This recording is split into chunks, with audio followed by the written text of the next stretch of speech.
was 436, 2024 of last year. You want to up to date. Okay, up to date as per the payment subtracted from the total amount. Cornell has the outstanding of $4,526,678. Shemex. No matter calling, what call them here for? No matter as far as concerned, no matter who business here. Thank you. People was 436, 2024 of last year. You want to up to date. Okay, up to date as per the payment subtracted from the total amount. Cornell has the outstanding of $4,526,678. How we doing, Turcon? Nice to see you again. Yeah. Looking good, man. How did things go today? Yeah. They were all peaceful. Okay, it was very peaceful. Very peaceful. That's good. That's good. Did you guys get a chance to stop by the UN? Yeah, we stopped by the UN. We presented our petition. We stopped at the legislature. We presented our petition. And we are here finally to present our petition to the U.S. Embassy. Well, thank you. I'm honored to take it. I appreciate the LNP, all the work you guys have done to keep things peaceful today. Thank you to the LNP. Thank you to your group for everybody keeping things peaceful. I will make sure that that petition gets to the ambassador. Thank you so much. It's good to see you guys again. Thank you. Good to see you. Review of contracts like MedTech, all of these, the anti-corruption laws, the proposed constitutional review, the summit of the SOEs, so many SOEs, some of them with the creation of the rail authority, all the things that we plan, we will have to do. So I just want for us to brace ourselves to make sure those auditing reports that are coming up, we'll deal with them. I don't care what you cry. We don't intend to wrong anybody. We talk about the declaration of assets.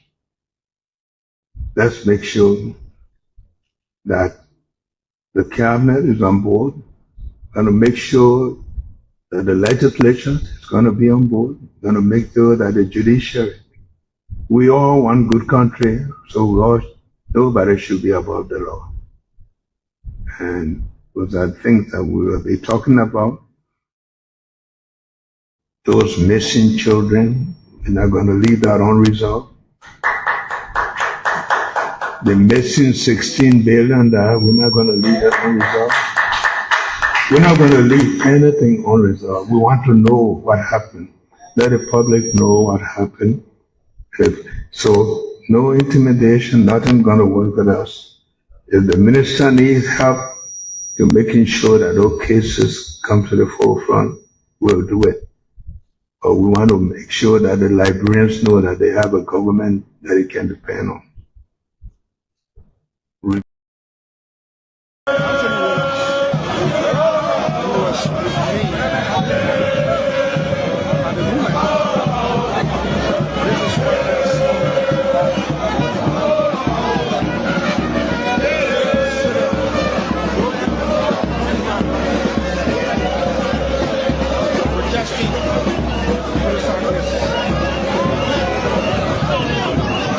Taking on to the streets.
What I want?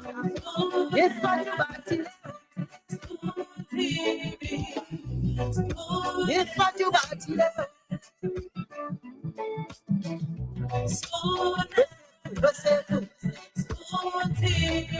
okay, Spoon FM, Spoon TV, Spoon Entertainment.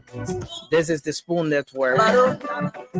And I'd like to welcome all of you tonight to another edition of the program. This is the late night show, the late night politics on Spoon. We are live across the Spoon Network, Spoon FM 107.5. We're live on Fabric Radio 101.1 and several other frequencies across Liberia. Many thanks to all of the radio stations across Liberia that always relay the late night show.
So, folks, our sincere apologies to all of you across the world.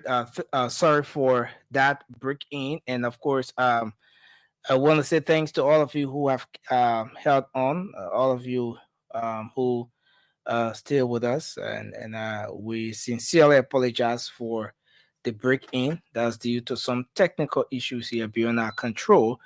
But we're here tonight on the late night show, the late night politics on Spoon. I want to say thanks to all of you for joining us on this edition of the program. My name is Nelson Collet, and of course, the late night show. This is where we bring you the updates, we bring you analysis on the issues, and of course, afford you the time where you can have your say on those different issues of concerns. I'd like to say thanks to all of you for joining us tonight. Kindly share the program as you come on. Hipko Kazi is here tonight. Thanks for joining us on this edition of the program. I see Sally advancing, joining us. Henceforth, Joseph is henceforth Joseph is here as well. Thank you for joining us. Moses Momolu joining us as well from Iowa, and I see a lot of you joining us. Francis Ray as well from New Jersey. Hey, Nathaniel K. Hill, Alfred Kejwa, thank you for coming on as well. Eric McGill, Amos T, and the rest of you joining the show tonight. We appreciate you for coming on. Let's hope we can have a great show. A lot happening across Liberia.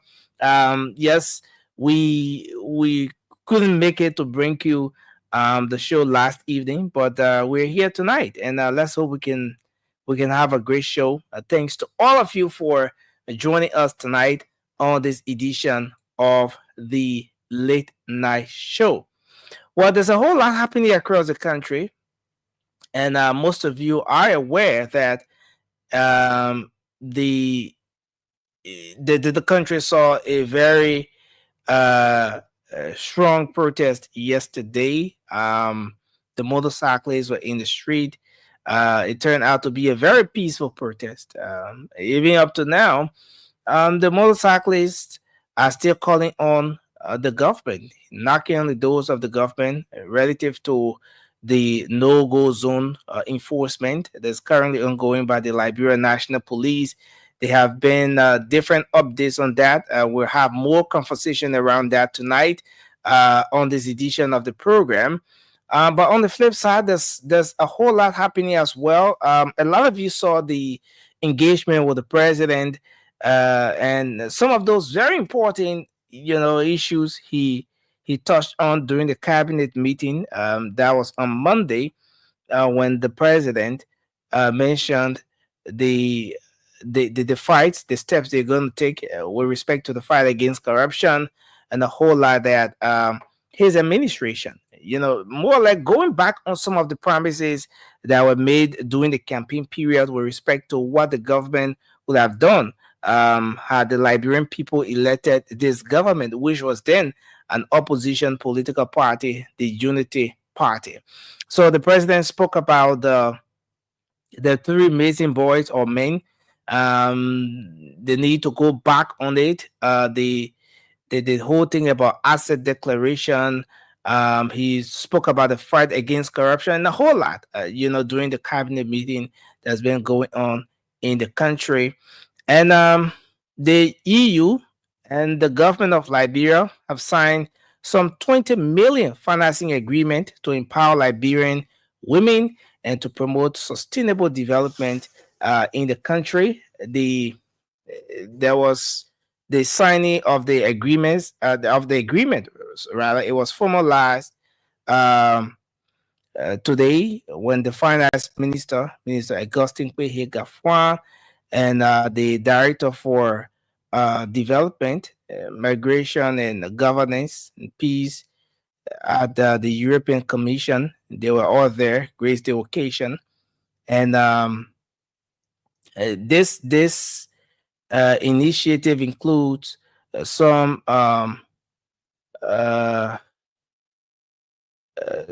programs that will focus on eradicating violence against women and a lot more in the country. Yes, so Those are just a part of the many happenings in the country. On the flip side, there has been a lot of conversation going on surrounding the ECOWAS. Most of you are aware that the majority bloc, or let's say the plenary of the House of Representatives, made a decision to go back on the selection process, or the process leading to who represents Liberia at the ECOWAS Parliament. There was an election held, and following the election, those who won, the names were forwarded to replace those who were initially selected to represent the country at the ECOWAS Parliament. And so there has been some conversations going around that. There has been some images, some videos capturing the debate at the ECOWAS Parliament with respect to the decision that has been made here by the Liberian government. And this has sparked a lot of concerns. We're going to bring you some of those videos coming from there as well. A lot of you are aware that Senator Edwin Melvin Snow represents Liberia there at the ECOWAS Parliament, as well as Senator Alex Tyler. Both senators are from Bowman County. And so there has been a whole lot, with respect to the conversation around whether or not the replacement is something that the ECOWAS Parliament should recognize. So we'll bring you some updates on that as well. And there's also a video today on the son of the political leader, or the standard bearer of the CMC, the newly established CMC, Peach Bility, Honorable Musa Hassan Bility's son, embarking a vehicle in the courtyard today.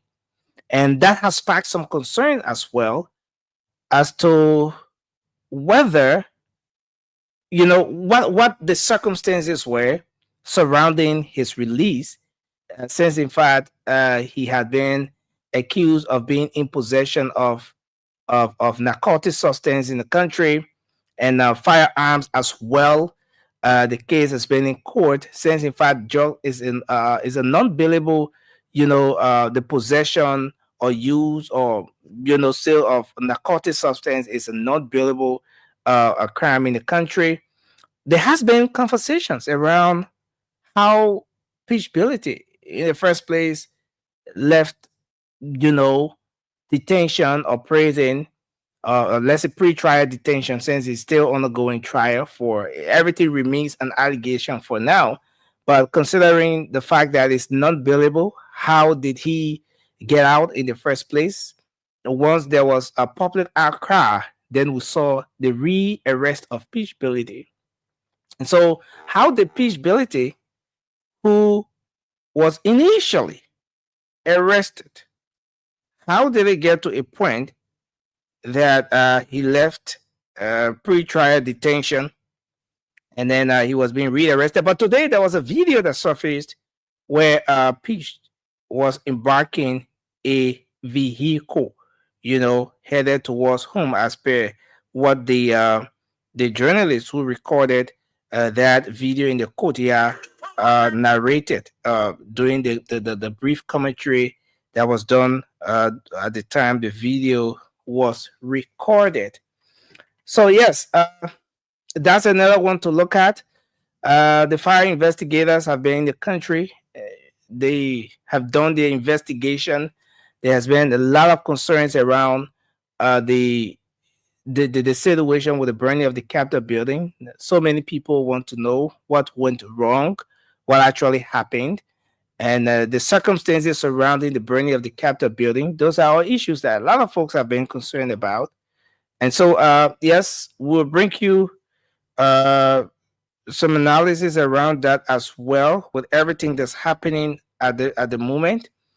Yes, and then on the flip side, the Liberian Senate has taken keen interest in what's happening with the Methodist Church.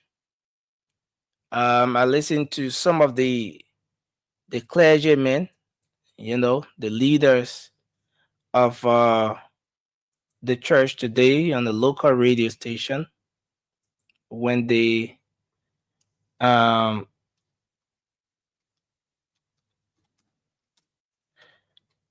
okay, sorry folks, I want to make a very, very quick adjustment here. Okay, so yes, so when they appeared on a local radio station and tried to provide some pieces of information with respect to the back and forth, but this conversation has gotten to a point where it has hit the Liberian Senate. So there was a communication from Ray versus County Senator that's what's his name, Senator. All right, so I'm gonna get the name of the Senator, Wellington Jevon Smith. Senator Smith did a communication today to the plenary of the Liberian Senate, and seeking the indulgence of the Liberian Senate to intervene in the ongoing crisis that is currently rocking the United Methodist Church. And he was asking, he was raising the issue that the country, a country like Liberia, that is heavily tied to some biblical roots. A lot of time people say, oh, the country was built on Christian principle, but a country like Liberia, whose history is deeply rooted in the religion and then all of that, Christianity, the church, and everything we've seen over the time, he did this communication to have the plenary of the Liberian Senate look into the current crisis that has led to the division of the church. And this crisis, according to him, has caused several factions within the church, and he wants the law to get involved. And so, following his deliberation on that communication, the plenary of the Liberian Senate reached a decision. To mandate the Joint Committee on Defense, Security, Intelligence, and Veteran Affairs to petition. The petition, and also the Committee on Claims and Petition, and all of that, to ensure that the Minister of Justice and other authorities, and that is the authorities of the church, the United Methodist Church, to have those folks to appear before the plenary of the Liberian Senate to address this, to address the issue, to have the conversation, to get to the root cause, and if possible, find some sort of solution around the current crisis within the church. And so that conversation has been going on. And so what that means is that the Liberian Senate has taken keen interest in this particular issue, and is going to get to a point where it has gotten to a point now where, in fact, the Justice Minister will have to appear, and the authorities of the church will also have to appear before the Liberian Senate, and they will have to give reasons why there is such a crisis, in the church. So yes, that's another very important update, that I thought to throw in, and a whole lot more happening across the country. We are going to move on to the show, get the show started officially very shortly. But also today, the president was able to commission. The president was able to commission several ambassadors. Ambassador Hassan Conte, ambassador of Liberia to the United Arab Emirates. Honorable Levi Derman, ambassador extraordinary plenipotentiary of the Liberia of Liberia to the Kingdom of Belgium, Ali Silla to Senegal, and of course the president commissioned those individuals today. There are conversations around asset declaration as well, and this is where we're going to end and move to the conversations, move to the show. There are conversations around asset declaration. Some time ago, the executive took a decision after several warnings and all of that to several officials of government who had not complied with the asset declaration. There was a decision reached to suspend those folks who had not declared their assets. And some of those who were suspended were local government officials, paramount chiefs, not paramount chiefs, but superintendents, and some of those serving in different leadership positions at the local government levels. And of course, you know that there were a lot of people in ministerial positions and other areas who were suspended as well. So it sparked a very important debate. There were concerns as to why are local government officials being suspended when the primary objective of this whole asset declaration thing is to get people who are involved with contract. When in fact the law on the book is that officials of government who should declare their asset are people who are making decisions when it comes to granting contract, having discussions around concessions and all of those very important instruments that has to do with either financial activities or entrusting the resources of the country into the hands of other people. In fact, those are the people who should be talking about asset declaration. So why are we having local government officials being suspended as well? So based on that debate and all of the different issues, the disagreements and everything surrounding asset declaration, then the Senate decided to register the issue before the Senate decided to register the issue before the Judiciary Committee, the Senate's Committee on Judiciary, to look into the legal aspect of that particular issue. What are the legalities surrounding this whole? What are the legalities surrounding this decision from the executive? Well, the committee went ahead and did a report and presented a report today, and so there was a debate around the report. Interestingly, it got to a point where the plenary decided to get the committee to go back and do a part 2 of the report because there were just a lot of issues. So the debate was about why are these local government officials being suspended as well. Now, the other side of it, especially with respect to what's in the report, what was captured in the report, is that some of those local government officials are in the business of maybe awarding contracts. They're managing resources to some extent, and so they too needed to declare their assets. So there's been a debate around that as well. And of course, we've seen the whole asset declaration thing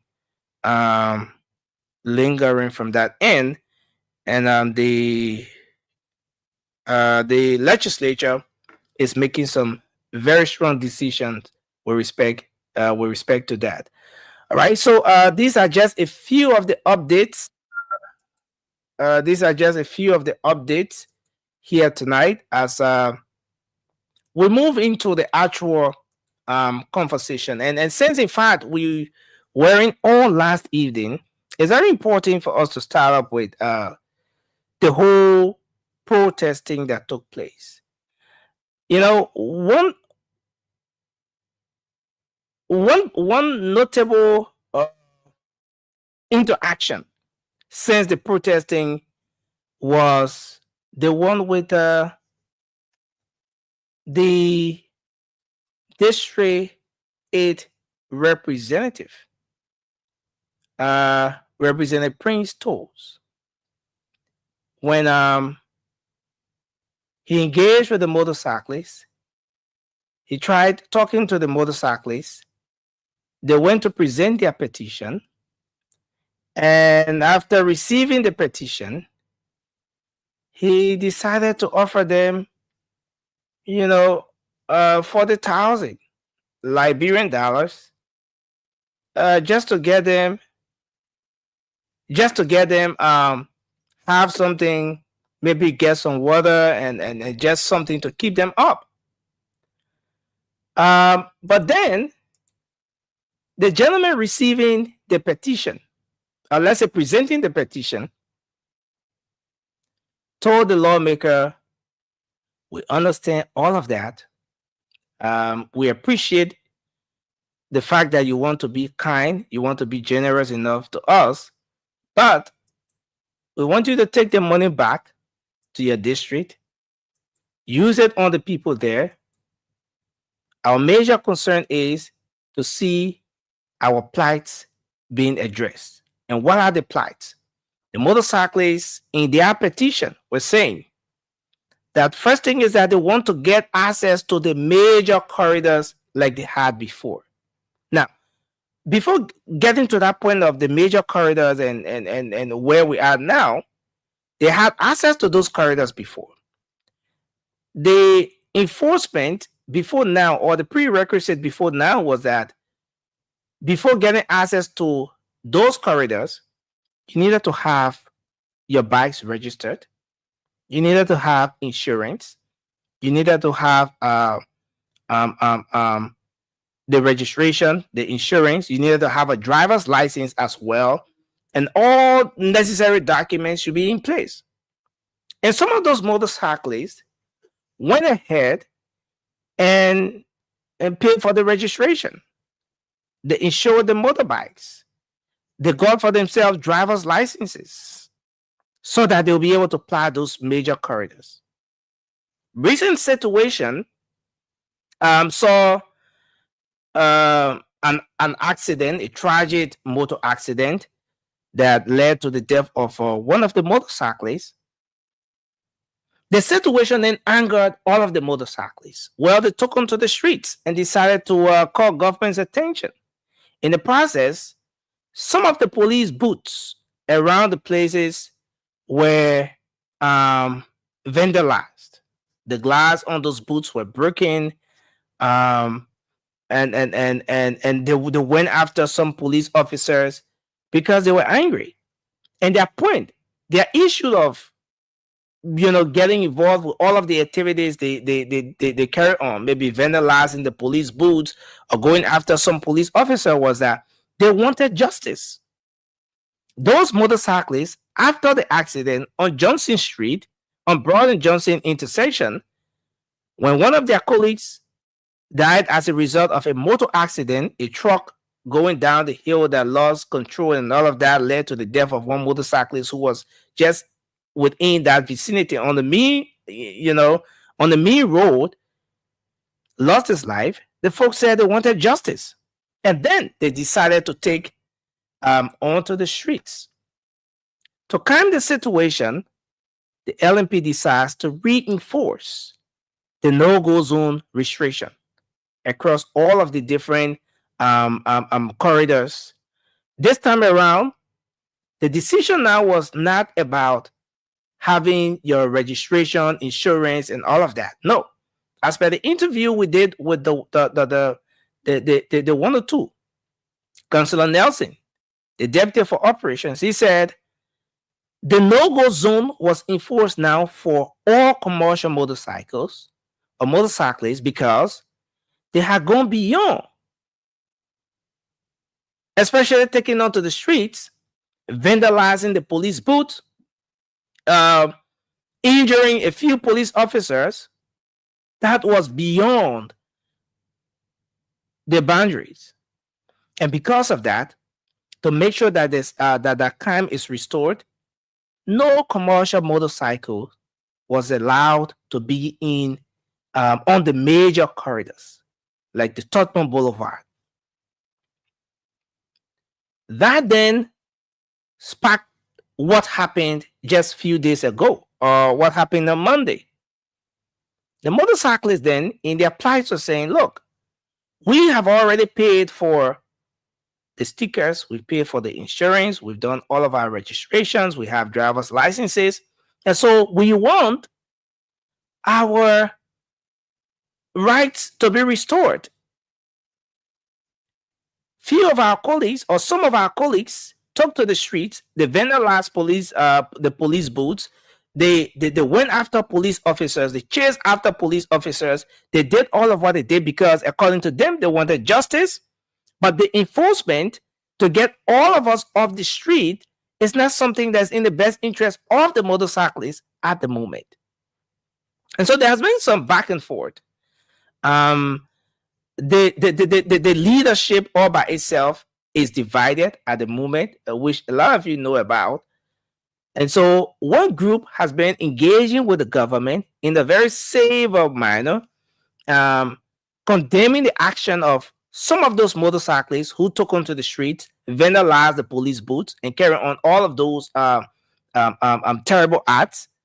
One group is condemning it and saying, look, we need to stay calm and keep engaging the authority and see how this situation can be resolved. There's another group that says, look, in fact, this whole approach about keep knocking on doors is not going to solve the problem. We need to take onto the streets. We need to call government's attention, and we need to present our plights. So what were the plights presented by the motorcyclists? Just a few. Number one, they want access to all of the major corridors. Number two, they want to make sure that they want the police to, or the government of Liberia, to ensure that there's justice for their colleagues, those colleagues of theirs who let's say that colleague who lost his life in a tragic motor accident, justice for him. And plight number three, that if the police cannot allow them on the major corridor, then the money they use to get to buy, to pay for their driver's licenses, the money they use to insure their motorbikes and to register the motorbikes, those monies should be given back to them. So at the point, the whole issue now is about, you either allow us to have access to the road, or you give our monies we use to register our motorbikes and get all of the relevant documents back. And so this is where we stand. The guys succeeded in having a protest. They went at the UN headquarters, presented one. The Capitol building, presented one. And they also went at the US Embassy and presented another petition. But the big question remains whether those motorcyclists, whether the guys are going to get what they want at the moment.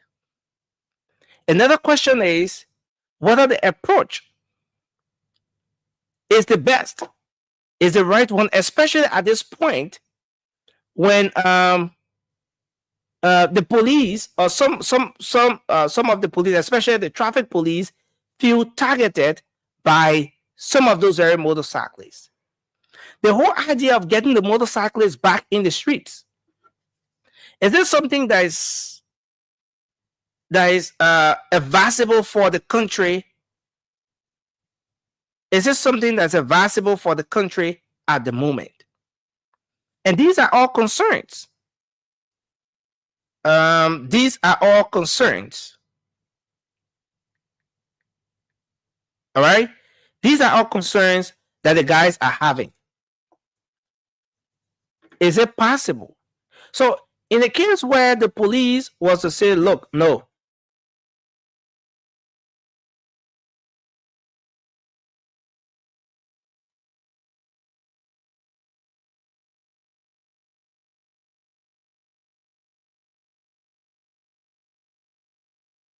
Yeah, so sorry guys, I had to make some adjustment. So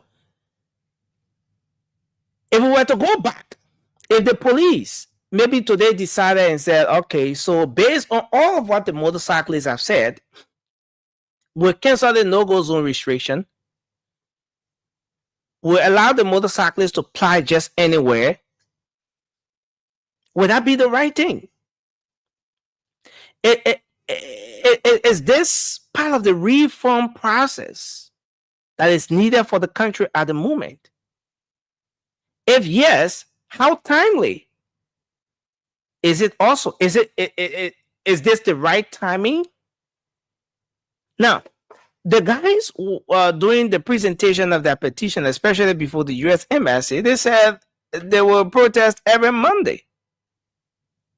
Now, if the guys were to protest every Monday repeatedly, now, the point here is not that they don't have access or they are unable to run. No.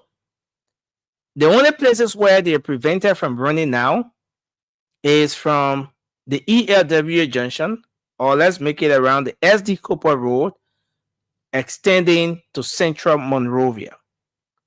So for the guys who run in the Pinsville area, the entire ELW junction, going to Ralphie Highway, extending to Coca-Cola Factory, extending to the red light area, from red light going towards the Somalia Drive, or the Japan Freeway as is now called, that entire corridor extending to the Freeport of Monrovia.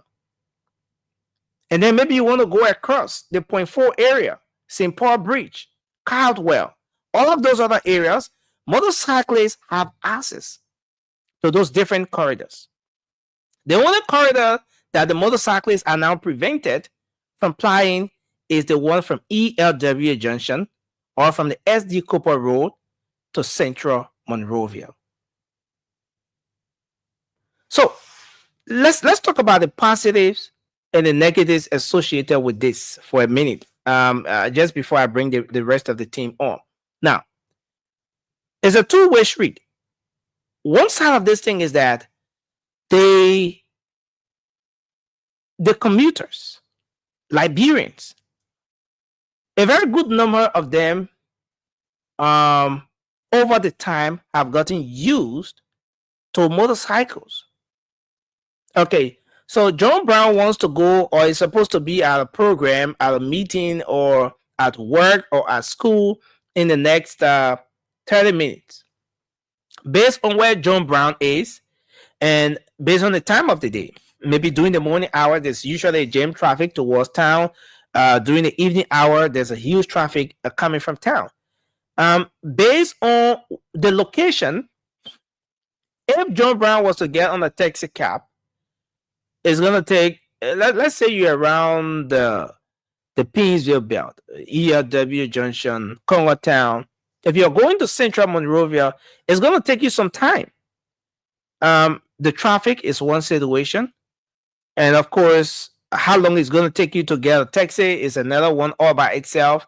You get in the taxi, there's a whole pick and drop situation. So yes, as compared to getting on a motorbike, where John Brown gets a motorbike, he gets on board, and then the next thing, in the next 15, 20 minutes or so, he's in town.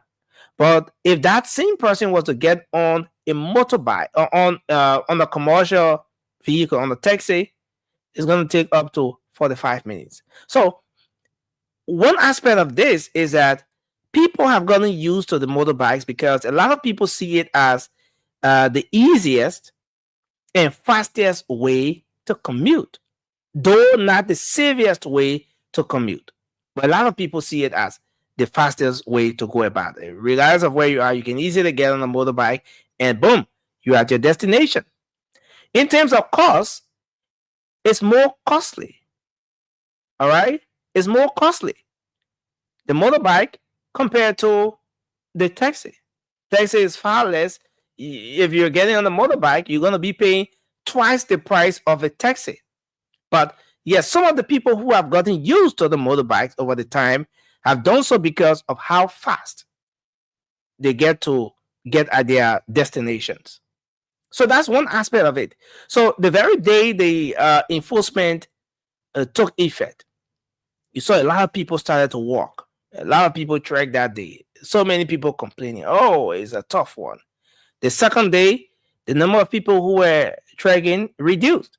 The third day, the number further reduced. The fourth day, reduced. And to a point where, people started to gradually get used to the fact that if you got out there, if you didn't get there sooner, you'll not get a motorbike and you have to get on a taxi and it will take you a longer time. So gradually people started to adjust. So the whole idea of easy and fast movement is something that a lot of people will rely on the motorbikes to do. But then the other side of this thing is that the safety, granted, as part of the let's say regulation, motorcycles are now mandated to have the helmet and all of those other things, the safety gears. But then, unlike the taxi or the vehicle, the cars that have a frame that serves as a shield, a protection for commuters, you don't have that with a motorbike. And so this is one of the points that the police is pushing, that in order to ensure public safety, there has got to be a safer means of transportation. And the motorbike is not one of those safe means by which people can get to a commute. So the best way to go about it is to ensure that people can get on car that has a shield, a protection. And yes, though you may delay a little bit, but you can still get at your destination in time and all of that. But if the police is to insist on this enforcement, like we had a brief engagement with the IG, and he said the police is not backing down on this because of the public safety issue associated with this whole motorbike thing. And so, this is where we are with this entire situation. I'm going to bring the team on, and we can get the conversation started from here with the protest, what it looks like, the positives, the negatives, and everything associated with it. I want to welcome Cindy. Cindy, welcome to the show. It's good to have you on tonight. Nelson, how you doing? Yes, I'm doing good. It's good to have you on tonight. It's good to be here with you, my brother. Okay. Let me bring Francis on. Francis says, whenever I want to say Francis, I should, distinguish whether it's Francis Duno or Francis Jabate. But Francis, it's good to have you on tonight. Can you say something so we'll show that? Thank you, Nelson, for bringing me on. Look forward to having a better conversation. Okay, so it's a great one, and it's a good thing that we hear. It's a good thing that we hear tonight. I want us to, go straight into the conversation. A whole lot to talk about tonight, but starting with this motorcycle situation and the protest, the authorities' position on the motorcyclists, the no-go zone restriction, what it will mean for citizens, what are the positives and negatives associated with this? Is it timely? On the other hand, the concerns that the motorcyclists are raising, that they want to go back on the main road and on the major corridors. Is it a good thing to do at the moment? And yeah, let's have some conversation around this. Then we can transition to the next talking point. You want to come in, Sandy, and we take Francis next. Yeah, Nelson. Well, thank you for having us. And to the Liberian people, it's good to be here. Nelson, you don't build a nation based on fear. You build a nation based on laws, and you ensure that those laws are enforced. The issue of motorcyclists applying certain streets or being prevented from riding with passengers on certain streets, it concerns the safety of our people. There were serious issues that were raised by citizens of the country. There has been cases where motorbikes have been used in certain parts of the city to carry on criminal activities. There were issues raised about public safety. Several accident reports concerning the motorbikes. So when the government of your country, the administration, those that are governing you, come out to say, we have to restrain operation in certain areas, and you want to come out to say, no, we won't agree with you, Nelson, I mean, they are not telling you not to operate at all. They are saying there are certain requirements you must meet, and there are certain places or certain streets that we deem unsuitable for motorbikes. Nelson, if you go to our neighboring country like Cote d'Ivoire, and if you go to Abidjan, if you have been to Abidjan recently or in recent times, in Abidjan, there are certain areas that motorbikes are not allowed to operate. And that is the case in several countries. So those restrictions were put in place based on government-owned analysis. What the government believed to be right for the citizens of the country. So, I mean, I agree with the IG on this one. Protest all you want, but let the Liberian National Police make sure that the rules that have been laid out are enforced. Now, I also agree with the Liberian National Police that I would say every part of the country, not just in certain areas, every motorbike rider in the country must wear helmet, and the passenger must also wear helmet. There must be one passenger per motorbike rider per bike. I think those laws are important. It will minimize accidents. It will minimize the risk of people dying from motorbike accidents, Nelson. Now, Sandy, if you listen to the guys doing their presentation, they are saying that they are losing a whole lot in terms of what they generate or what they would generate on a regular motorcycle day. They are losing. And some of them said their kids are not in school. Their kids are out of school. And it's getting to a point where life is becoming difficult for them. Some of the commuters are saying, look, we will have to walk. We have to trek long distances. We have to stand maybe along the road for very long hours to get on cars. Sandy, do you think this is timely? This is very timely, Nelson. If you push this to 5 years from now, they will make the same complaint. 10 years from now, there will be the same complaint. 20 years from now, we will have the same complaint. This is timely. It was timely yesterday. It's timely today. Reroute. Find a different route. We are not the only country that implement these rules for safety, for the safety and security of the citizens. Walking a few miles or maybe just half of a mile or even less than that, quarter of a mile extra now to work, or wherever the motorbike will drop you, now you could get a taxi, right? Let's say the motorbike drop you right by the after the bridge when you're coming from Balance area that you know that place before you climb the hill there, Nelson. Maybe the motorbike drop you right there.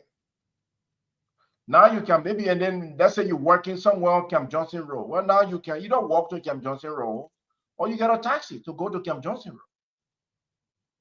That's just a minimal sacrifice that now you have to make for the safety and security of everybody else. And for the bike rider, find a different route. If the route given to you is not sufficient, find a different route. But no country survives, Nelson, without strong rules and regulations. Thank you. Nigeria cannot be a country without rules and regulations. Thank you, Sandy. Let me hold you there. I'm going to come back to you. But Francis, what's your take on this issue? Yeah, I slightly agree with my colleague Sandy, but I also slightly disagree with him. Nothing, fundamentally, our government, past and current, they do got problem with enforcement. Inconsistency is a problem. Logistics is another problem. What is the capacity of Liberian National Police right now? That's another question. So there are so many things that should be put into place that will just have some reasonable regulations, public policies, rules, and law. Everything will just take care of itself. But the fundamental problem is if my memory is setting me right, this is the second time under this regime, Joseph Walker regime, that they have to approach the motorbike people. The last time I even saw people using some portfolio on their head as a helmet, just to mug the police. I get it. But everything almost just focused on Monrovia, Montserrat County. For the most part. So motorbike right now, we cannot get away with it. Or we cannot get rid of motorbike. It's not part of our transportation system. That's a huge, huge industry when it comes to transportation in our country. And not only us. Like for example, I can make typical reference to Shirley. I was there 5-6 months ago. Now in Freetown. But from Bowater side all the way to Kenema, there is no police officer telling motorbike people to not to plow that road. Okay? But something I noticed, Nelson, every single motorbike has a license plate. Every single operator of the motorbike got a helmet, and their passenger got a helmet. Majority of them. Nobody got to tell them. So in Kenema, for example, they got multiple parking stations. If you borrow with one, they're coming from maybe the jet or drop point, and you can go on there. But you have to go to the parking to get a motorbike. But in my mind, I think the Salonian government put in place even before it got to where it is. Rules and regulations. For example, now, here in America, when you're 18 years old, you can vote. But when you're 18 years, you cannot buy tobacco with your own money to smoke. You cannot buy liquor with your own money to drink. With your own money, 18 years old. When you're 18 years, you cannot go to a nightclub. You have to be 21. Most states in the United States. That regulation is consistent. Nobody play around it. So this is my point. Motorbikes, we got only two options. I'm from Lofa County. The last time I was there, nobody was there telling motorbike people say you can't put 3-4 people on the motorbike. Nobody there. Even the police people doing it. You see, police officers in their full regalia, they are 4 on the motorbike. in rural Liberia. So all the trucking we own are there from Monrovia and its immediate surroundings. So the point here is, Nelson, we cannot be consistent when it comes to enforcement of the law. Then we should allow the motorbike people to fly every street a car will fly on. However, excuse me, the same way we're treating the drivers.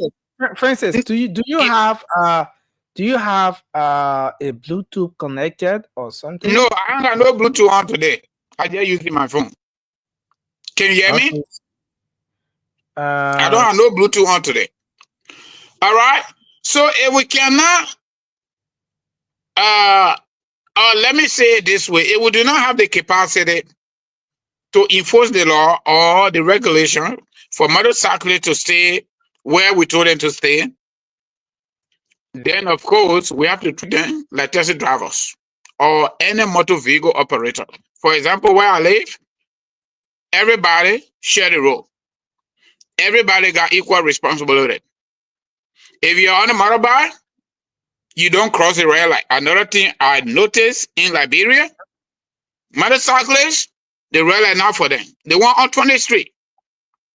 The red light not for motorbike people, and police people will be standing right there. Motor vehicle operators will stop. Motorcyclists, no, they're not supposed to stop. So all are using the road, or else you obey the rules of the game.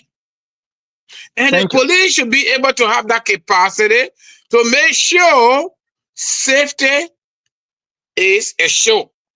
Okay? That's what we gotta do. Yeah, the red light not only for motor vehicle operators. The red light or the green light for everybody. Everybody. I want to hold you there, whether you human being or not. Let me hold you there a bit, Francis. I see Sandy. You want to come in quickly? Okay, yes. So just come in before I make the point I want. There is a deep layer of contradiction from my brother. There's a deep layer of I don't know if I'm understanding what Francis is trying to say. Francis is saying on one end that he is claiming that the Liberian National Police cannot enforce the law. That's his claims. I don't know if it's backed by any evidence. But then he's also he's talking about the manpower. He thinks listen, Nelson, listen. He's making that assertion, and then he's also saying that he also agreeing that that motorbike riders pose serious safety concern. He said that in his closing, right, where they fly through red lights. So you cannot agree to the safety issue that the national police is flagging, but then you're saying that they should just allow them to fly every street in the city. Let's agree that there is not enough manpower to chase motorbike riders down in Lofa, in Grand Jide, maybe Bannersville, Garnersville. But the police are saying within central Monrovia, which is the major city, the commercial city, capital city, the busiest part of our country, we don't want certain roads to be operated by motorbikes.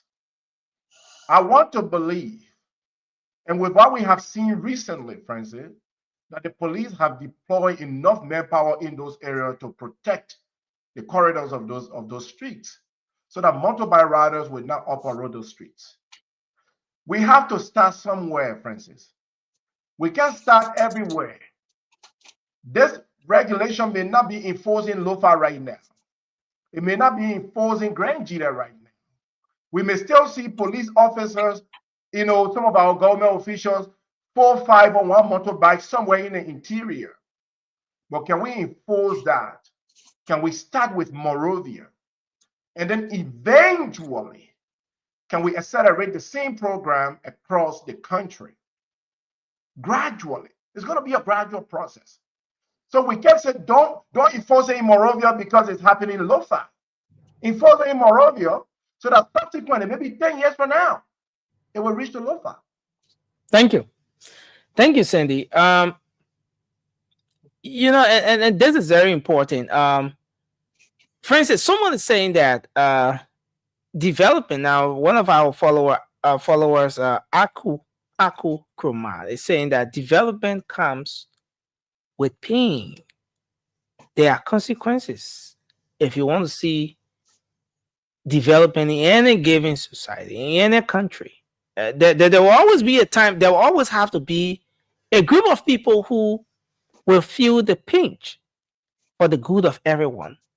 Do you see this as part of a necessary reform for the new Liberia that every single Liberian wants to see? Or is it something that is just not timely? Listen, I think my brother Sandy got me wrong, but this is my point. We all know that police does not have the necessary capacity in terms of manpower. We already get it, whether they give her the number or not. Okay, so my point I'm making here is, from Charlie King time, the motorbike issue started, the government did not have no plan. Up to now, they do not have any plan. They do not have any plan. Okay, and that's the reasons why they always come up with these, Coca-Cola regulation, Coca-Cola, policy, and all that stuff. The last time they tried to enforce this thing, why did he keep it going? Why did he keep it going? If he can't make it, my point here is, if he can't make it, treat everybody the way you're supposed to treat them. Because we already got a law on the books that operator of motor vehicle is supposed to go by. So you cannot be everywhere at the same time because you don't have the manpower. Okay? So you cannot cover the entire Motorcyclist County because you don't have the manpower. Treat all of us that use the road the same. Maybe you will have, because, look, this is my point, Nancy. This is the other issue. Just quick. Let me tell you something. If the government, let's do this before you get to the other issue. In this case, how do you want everybody to be treated the same? When you say treat everybody the same, what do you mean? Give us a clearer understanding of what you mean by treat everybody the same. What I mean is, based on media report, majority of the motorcyclists get their own union, right? That serve as their medium of communication between them and the government. For example, Minister of Transport and the police can come up with a joint workshop, something like training on safety. Safety training. But for instance, this is something that because the way we see that do things, it shouldn't be like that. And you are not achieving the goal of them staying away from certain zones. You are not achieving it. If you are not achieving our goal, why not you train them? Number one. Number two, if the state government and the central government cannot even afford to maintain a traffic light, then that's a problem. That's a fundamental problem. They say they ain't got a job right now. And all the things we're talking, if our job market, reasonable job market, demand and supply will just take care of some of these things. Because there are so many people that I know for sure that wouldn't even want to be on the motorbike for survival. For survival, they just give us too much talking point. Okay, thanks a lot, Francis. I think we need to transition on this one. I just want to add that there are certain things I think the government should also do to regulate the motorbike operations in Liberia. One of the things that should be done is that they must have a union. These motorbike operators. They have a union. Well, what I mean is, Nelson, are those registered under those unions? Can you identify the bike rider? If a bike, let's say a bike rider pick you up today from Broad Street to Rehab or wherever, Bannersville. Yeah. Let's say you lose your cell phone or something happen. Can you track that bike rider? Do they have less in place? Is there a union that you can go to? Is there a specific registration for that bike rider you can go to? So I think that should be enforced. I share this story with you. I know whenever I carry a measure Rwanda, you'll beat on me.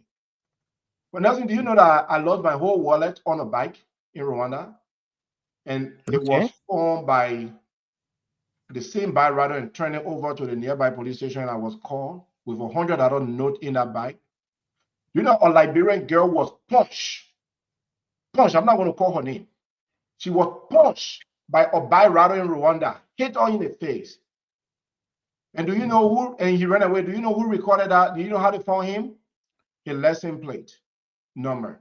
They went to the union that he works for. That's how they were able to arrest him and brought him to law. I think when we have these strong measures where they can be identified, those bike riders, they can be identified. I mean, the government was enforcing that they wear these bright stuff that they wear, right? Yeah, reflective jacket. Bright reflective jacket. In Rwanda, for instance, every bike rider have a number on the back of their reflective jacket. They have a number. And then they will tell you which union that they work for. So most of them work for Mobile. Okay? Momo. Most of them work for Momo, which is a bike union in Rwanda. So you will have the person number will be registered on their bike with the company they operating on it. We need to have system in place. So I agree with the system, but I totally agree that the enforcement of the law to prevent them from traveling certain streets, riding certain streets in central Monrovia is very important. Nelson, the numbers of bike riders will only increase. We wanted to decrease. We are asking for private sector employment. Friends, I agree with you. I think there need to be more jobs. But I can promise you, over the next 5-10 years, the number of riders, unfortunately, will continue to accelerate. And we need to have that measure in place now, so that it won't get out of hand. Thank you. Sandy, just a quick point to add to what you just said.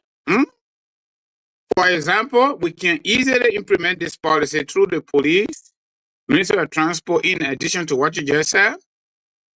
Let's say, for example, let the government identify how many companies bring in motorbikes and who can bring in motorbikes. What is the price of the motorbike? Then we set the standard. The first thing you that are selling the motorbike is somebody don't have a citizen ID card, they should not pay for it.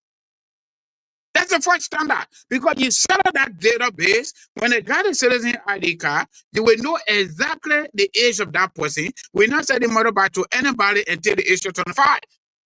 Set it back. Yeah. For example, once we do that, and before you buy a bike, you are age 25, you got a citizen ID. Before you take that bike from that dealership, you must have insurance on it. You must have a license on it. Is this applicable in the Liberian society?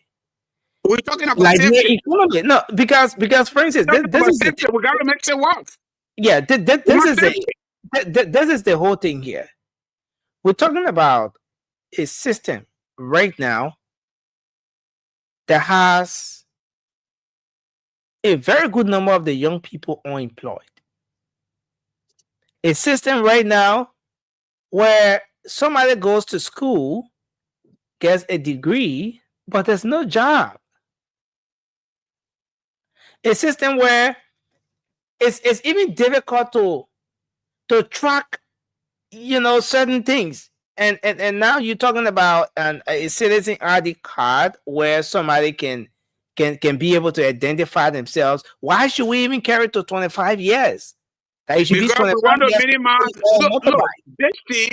This is Sandy talking about. Let me tell you something, Nelson. Not only the issue of safety, but our next generation will have problems if we don't really do something better with it. Do you know that they are as low as 15, 16, 17 years old on a motorbike? They're not going to school. In addition to Zoko, that's a huge community right there. Thank you. That's a huge community. So they should not just be about the police. It should be about national government concern. If we want to reduce it, while we're working on private sector job creation, creating that enabling act for job creation or whatever you call it, We have to set a standard to discourage the people from buying more motorbikes. More motorbikes. They develop country, if you're not 21 years, your own money, you can't drink liquor. That's just why it is. If you're not 21 years old, you will not get regular driver license. You will get learner permit, and the other category is junior driver license, meaning you are not yet 21 because your brain is not yet mature. I want to hold you there. A regular driver license. And even if you have that driver license, nothing, just to conclude quickly, your insurance, auto insurance will be very hard because they know you can bust it to anybody anytime. Okay, so these are just normal things all over the world. If we don't have job already, and then the country is in chaos, and then the motorcyclist join there, they say, but this is a survivor. Say it is a survivor, we can get rid of it, but we can set a very good database system so that we all can be guided. Let transport people train it, let the police people help. We all share the road with some sort of responsibilities. Now, just to zero in on this conversation, I want us to take 1 minute each around this particular video. Now, with what we're seeing here, now, let me get the video coming in first.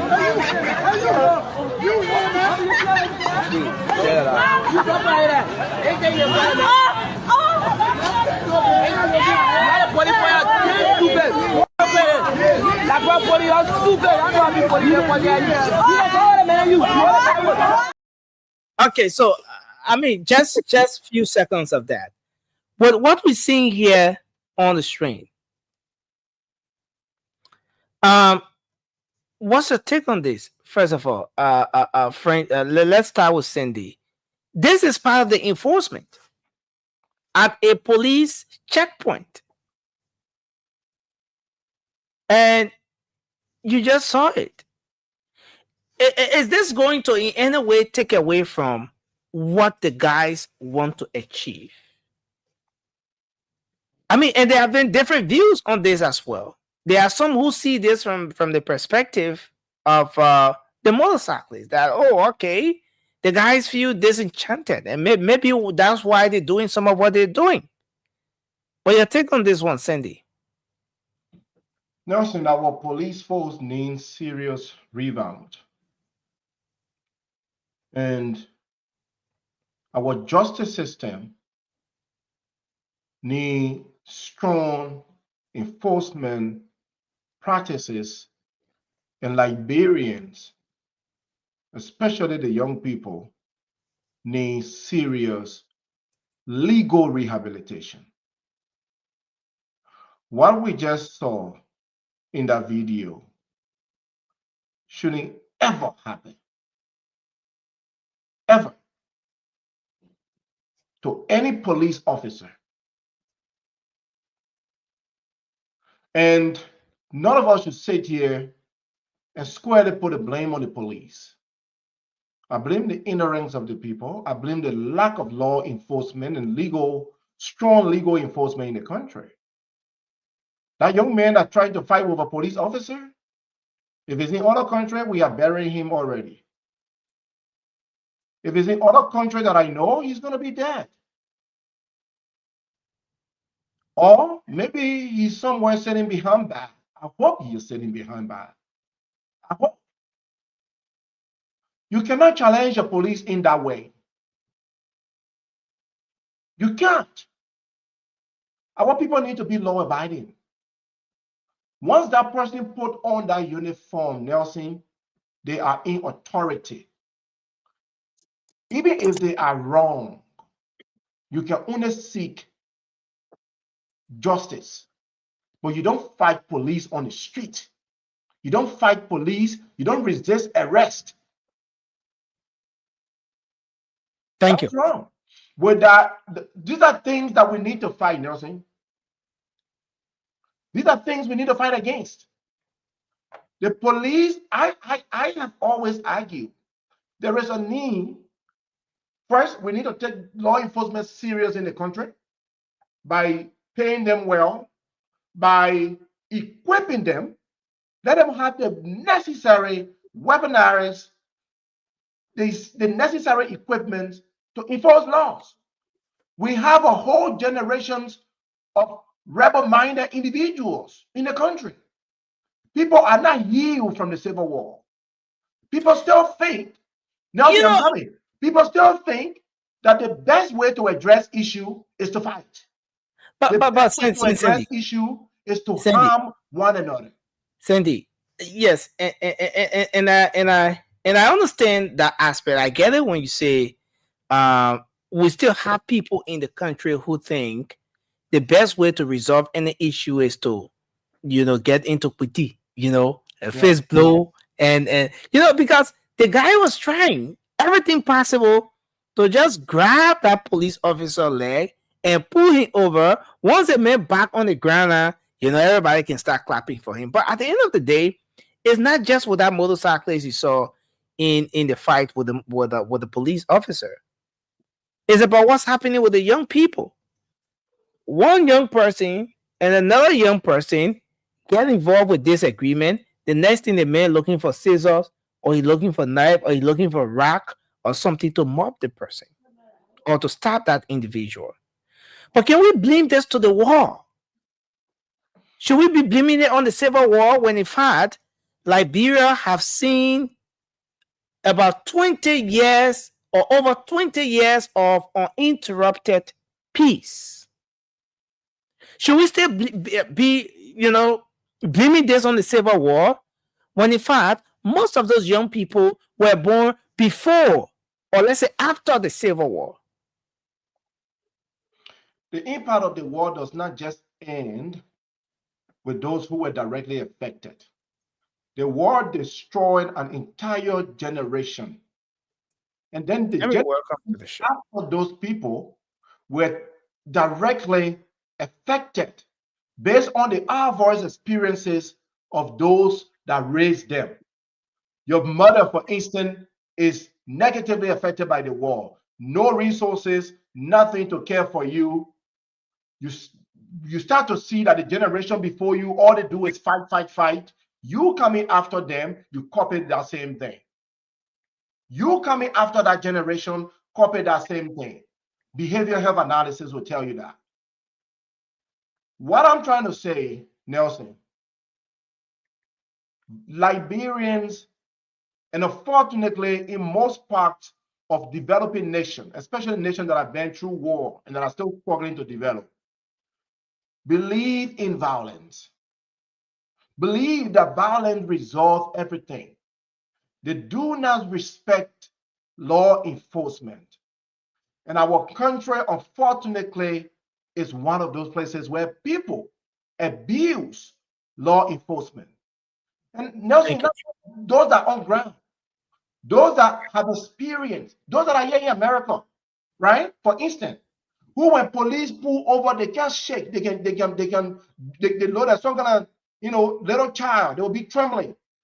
How you doing, sir? Good morning, sir. Good evening, sir. They can't even raise their hand well. As soon as they touch down in Liberia, police officers say, "I may come here," they start insulting the police. It is the mindset we have as a people. Thank you. We respect other people outside. We don't respect our authority inside. Nelson, what we saw is embarrassing. I hope that our young man is sitting somewhere in a cold prison cell. I hope. Well, thanks a lot, Sandy. Emmy, welcome to the show. Francis, you want to? Okay, so I think Francis is No, I'm good. I'm talking to my daughter. I'm good. I can say, yeah, I can make mine. Yeah, go ahead quickly. Your thoughts on this, then we transition. What we saw there, it is embarrassing. It is also disturbing. But like Sandy said, we've been done with the war about 21 years now, since 2003 when Chancellor left. But I agree with you on this. The parents of those young people, some of them they live together. Some of them they could not even live together because of the same thing we're talking. There are so many young people who did not have any parental guardians growing up. as early as 7. They were out already out there. So, and on top of it too, in Liberia, we can say hungry man is an angry man. The man's whole life depends on motorbikes. Now, everything that's going on now, the country is in chaos. It didn't start today. It started ever since. But it's almost like we're not fixing anything. Our national leadership is also in chaos. So what you expect? It is not good for us as a country. It is not good, but that's what we got. So now, if you decide to build a house, you don't make the foundation solid, you're not going to have a sustainable roof. Thank you. So until we can go back on the drawing board to do it right, they did the RRR, they only did the DD, disarmament, demobilization, but the RRR component was not done. Rehabilitation and reintegration into the community. How you disarm people, you demobilize them, they got no job. Even their parents don't have a job. Everybody just fighting with each other. So it's a problem. And this thing, we just talking about it. Even those of us in America, God bless us to come here when we retire, probably we got to do something before we live in our country, or else it would just be a game changer. It's troubling. It's troubling. Thank you very much for your input. Yeah, Cindy, you want to make a quick point before bringing it's important that we educate our people, Nelson. We are on a public radio. I understand you stress the point that most of those young men or those young people were born some of them way after the war. And I'm seeing a lot of people in the comment section agreeing to that. I'm a behavioral health professional, and that's what I speak to. There is something in behavioral health called intergenerational trauma. Intergenerational trauma. It don't end with just the folks that experience the adverse impact, right? It continues. So parents and family members who lived through the war, right, have several unresolved trauma, PTSD, emotional distress, and that influences how they raise their children, right? So we see that children who were born after the war are now observing the fear, the anxiety, right? The behavioral patterns from the traumatized caregivers. In this case, mostly will be the parents. Some of them don't even have the parents. Parents died during the war. So now they are being cared for, maybe by, some extended family members or some institution. Some traumatized individual are passing care to those people. Now the child who was born after the war, being taken care of by a traumatized parent, is observing what the trauma that that person experienced. And Nelson, I agree. The economic consequences in the country has a lot to do with what we're seeing too, right? A lot of people are poor. They are frustrated. Francis just said that young man depend on a bike. So when you put on a restriction, he doesn't understand the importance of the regulation. All he thinks about is the little change he's supposed to carry home for his child to eat. But that does not stop the country from enforcing laws that benefit the general population in the nation. Thank you. So I wanted to make that clarity because people, they were born after the war, so they don't experience the war. No, it continues. Thank you. Thank you, Francis. So not Francis, but too handsome than Francis, man. come on.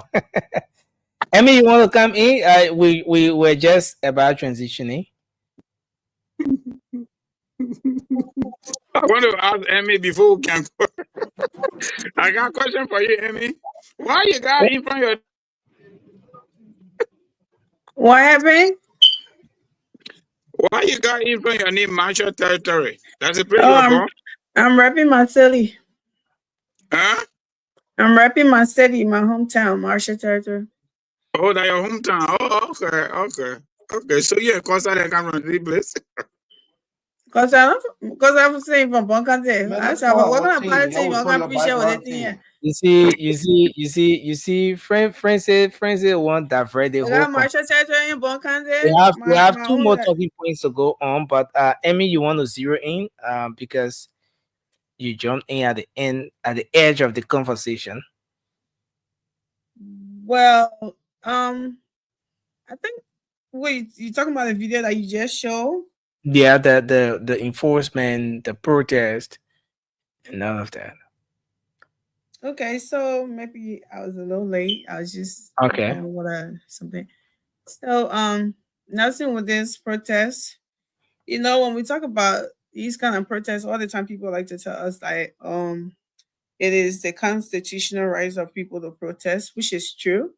And no one is, by whatever I'm about to say, I'm not telling anyone not to protest or anything like that. But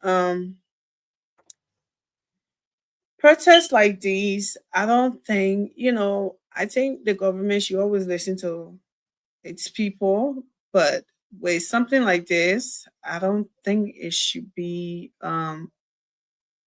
it should even take any time on the government itinerary or to even look at it or even something, because first of all, when the whole thing started, the way the bikes rider went about it, it just messed the whole thing up.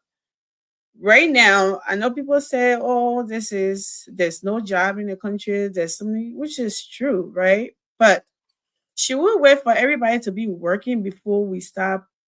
Before the government start giving, let's say, doing some stuff in the country or giving the country, should I say, facelift or some other things that need to be done within the country. Should we wait for everybody to be working before we do that? And I don't think the government is stopping anybody from riding bike. It's just certain areas they're telling them not to go.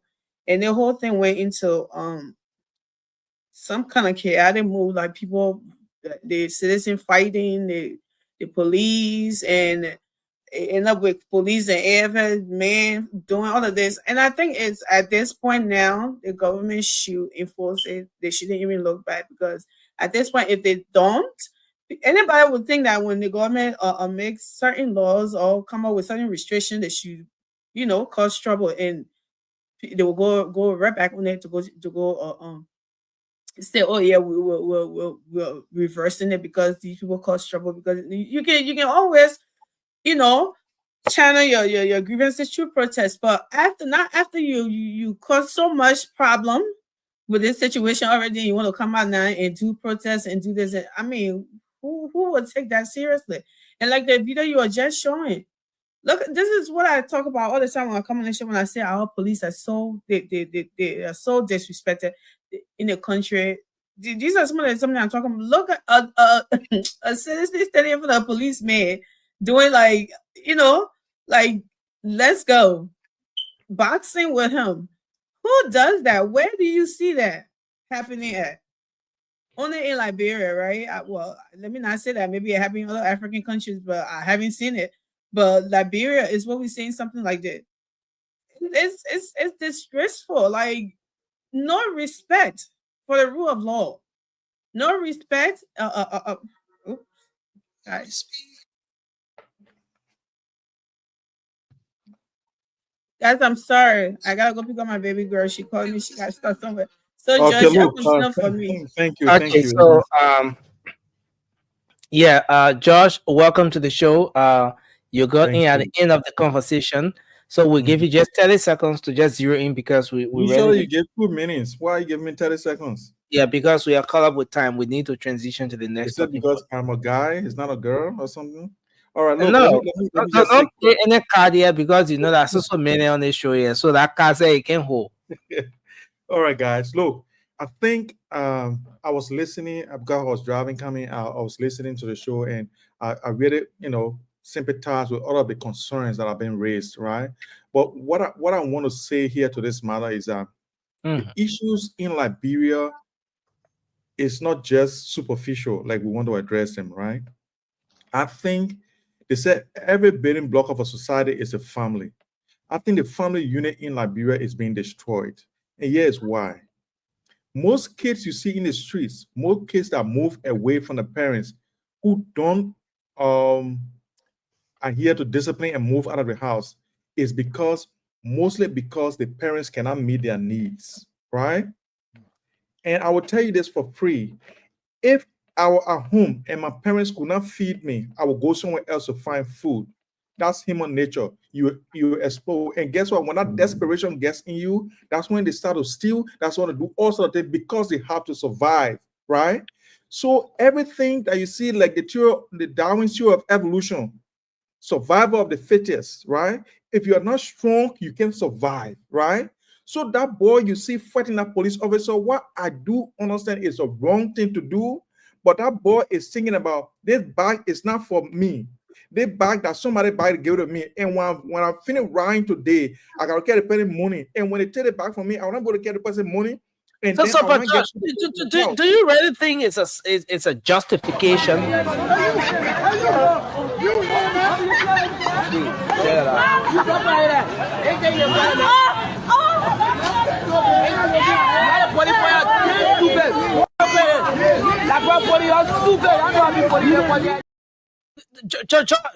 Do you really think that survivor, that survivor theory is a justification for what we're saying here?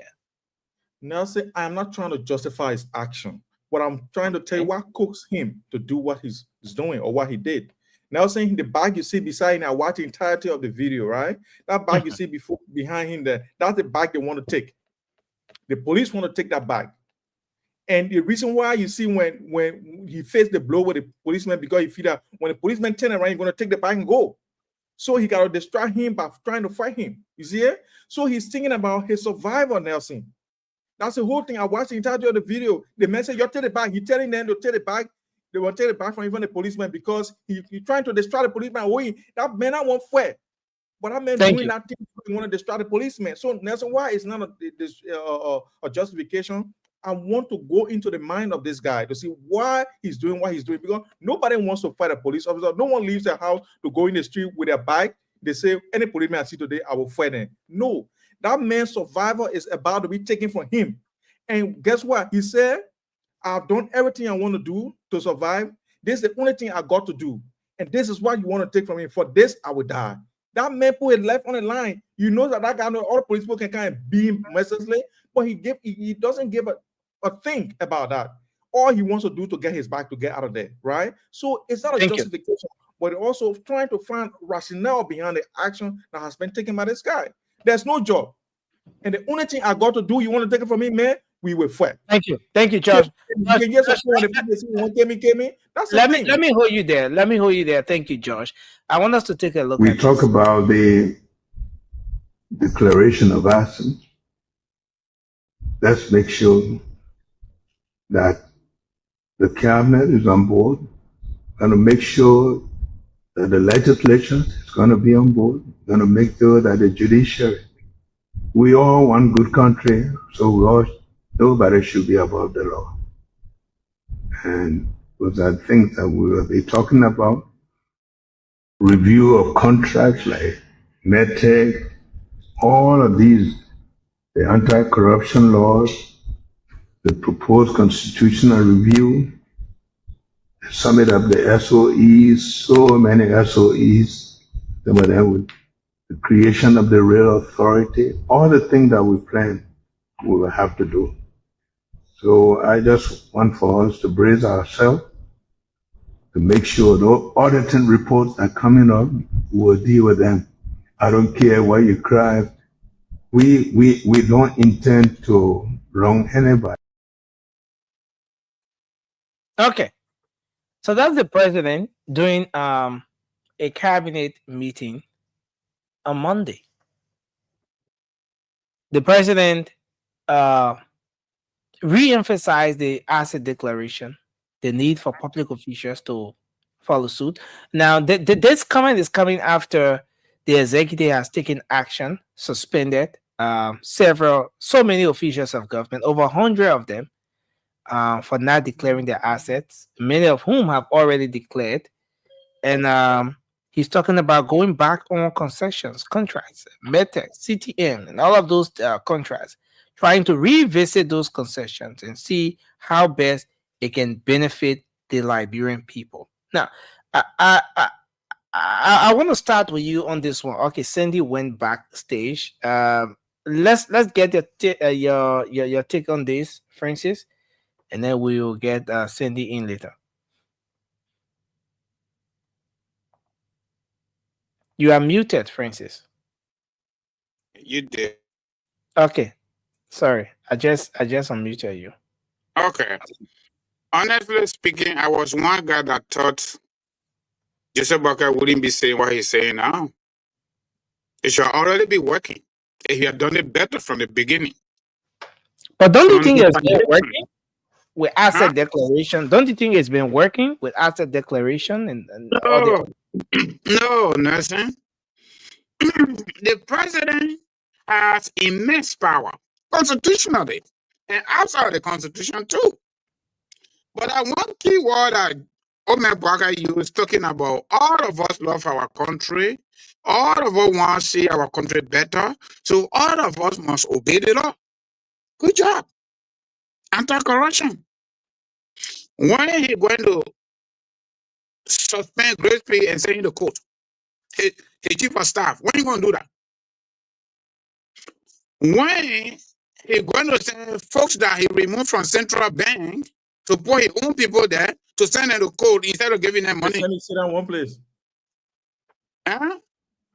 So when he going to get this guy at LTA, those folks that he removed by force, they want the court. He suspended them. When they want the court, they want the case. Joseph Walker congratulated the court. You know it because he's journalist. The next thing that came out, Joseph Walker fired all of them and sent Unity Party people there. So when we're talking about obeying the law, because we want our country to be better, in the house on the rule of law, holistic rule of law, starting with the top, the presidency, then we're just talking that flow chart. I will not believe Joseph Barker anymore until he can make that 360-degree U-turn to doing it better. Go back and redo everything, and then we see it happening.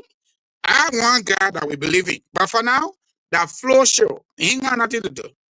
I don't believe in. It's a flow show, Papi. He don't really.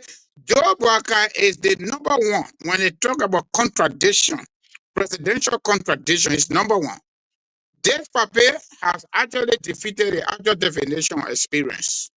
He's not trusted, as is for his own behavior for the last 1 year. So don't listen to him.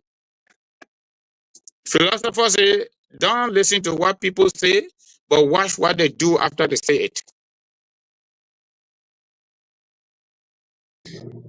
When Nelson, let me keep talking. So I think Nelson. So for example, right, go ahead, Mama, you are the next. President, we can go ahead too now. Yeah, go ahead, Sandy. Go ahead. President, I will not go as far as you will go. I will respect the fact that the president is making attempt or making effort to bring attention to asset declaration, which is very important. I mean, not asset, asset declaration, which is very important for our governance system. The president has consistently taken action on this, even though there were some delay actions that all of us talk about here, but we have seen where the president has taken action. He suspended people from his government that has not declared their asset. The president can only encourage the other branches of government, for instance, and that's what he's doing. The president is making appeal to the legislatures.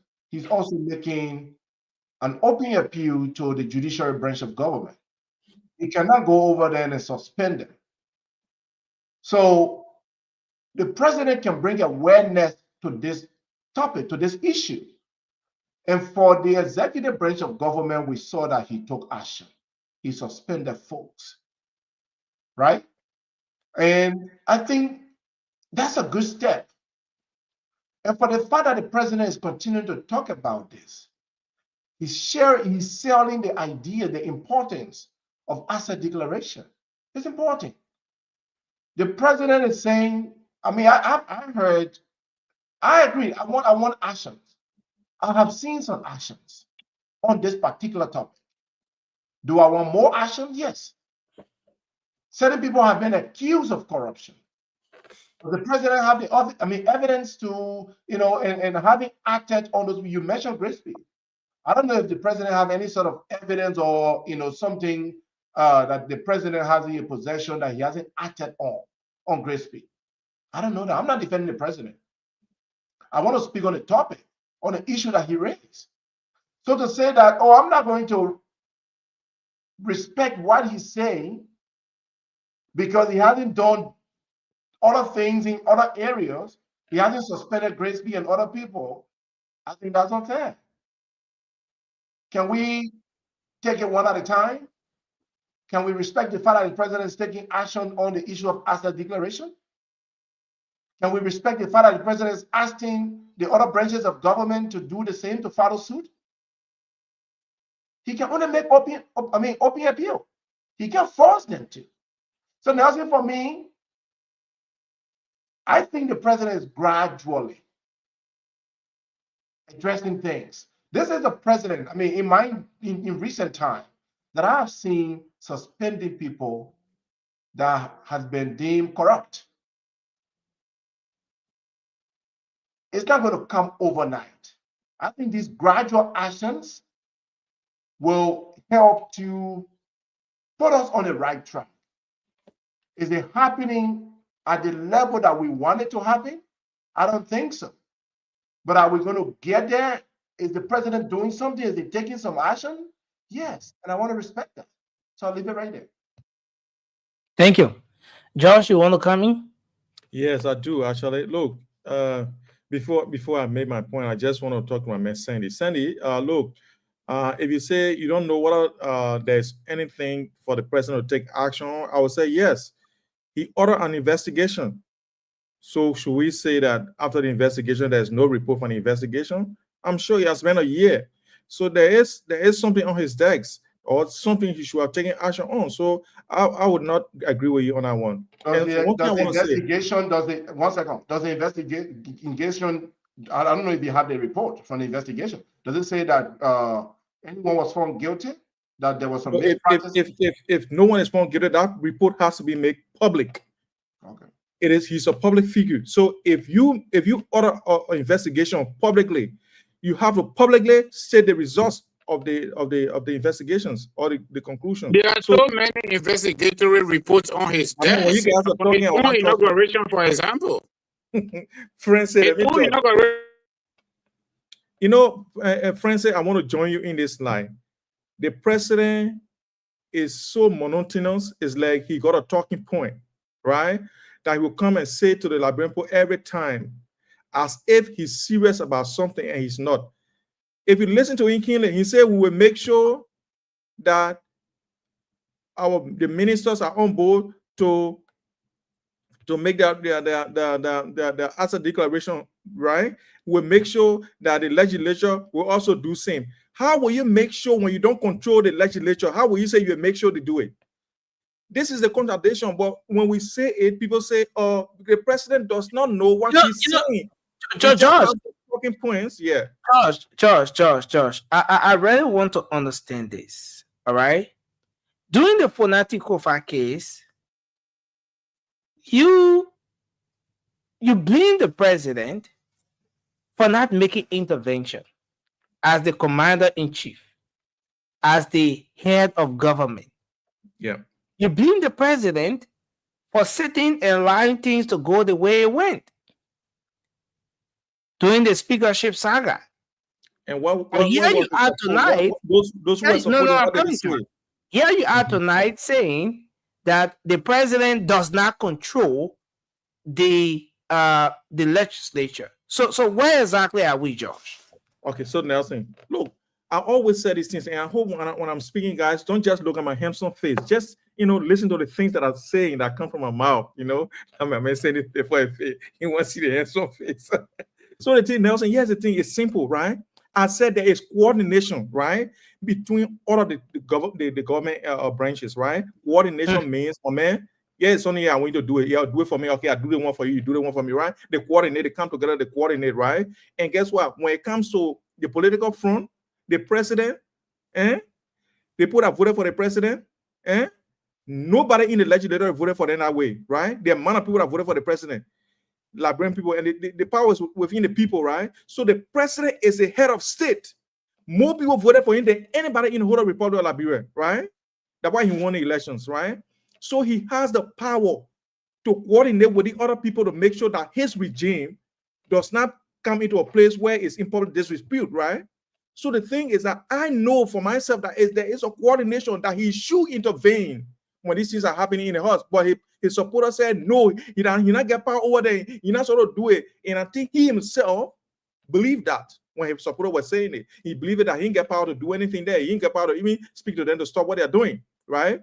So now, why is he saying that he will make sure that they do that, they make the asset declaration? Why is he saying that? It doesn't make sense anymore because of the past actions, right? So now in these things, he should not think that when he just can't, when I'm talking point, he say, we make sure you don't want to develop the country here, we develop it. I don't care how you act. We do that one, we do that one. All the talking point that they can list on a piece of paper they can gain to read from. You know what I'm saying? We are checkmating it because it don't make any sense anymore. After 1 year, you're still saying about asset declaration. Is that something to be chasing after 1 year of being in power, Nelson? Is that all the report you're trying to talk about, Nelson? Nelson, the president should be talking about policies that will create job for the Liberian people. Policies that will make sure that people's lives are better, right? The justice minister is there. Listen, the justice minister is there. There is a process. There is a process with the audits, right? The audit, there is a free flow of a process that takes the audit report from the legislature straight to the president desk, and the president approves it, and then it goes to the justice minister to have it prosecuted or whatever is recommended, right? This person should not sit down again in cabinet meeting to kind of talk about audit report, talk about missing boys, talk about why are you talking about those things? It don't make any sense. Josh. I want to zero in here because we have to go to the phone lines. But here's the thing: a lot of people have been concerned over the time, and one of those concerns, or some of those concerns, have been that those were issues that the president campaigned on. During the campaign, the president assured the Liberian people that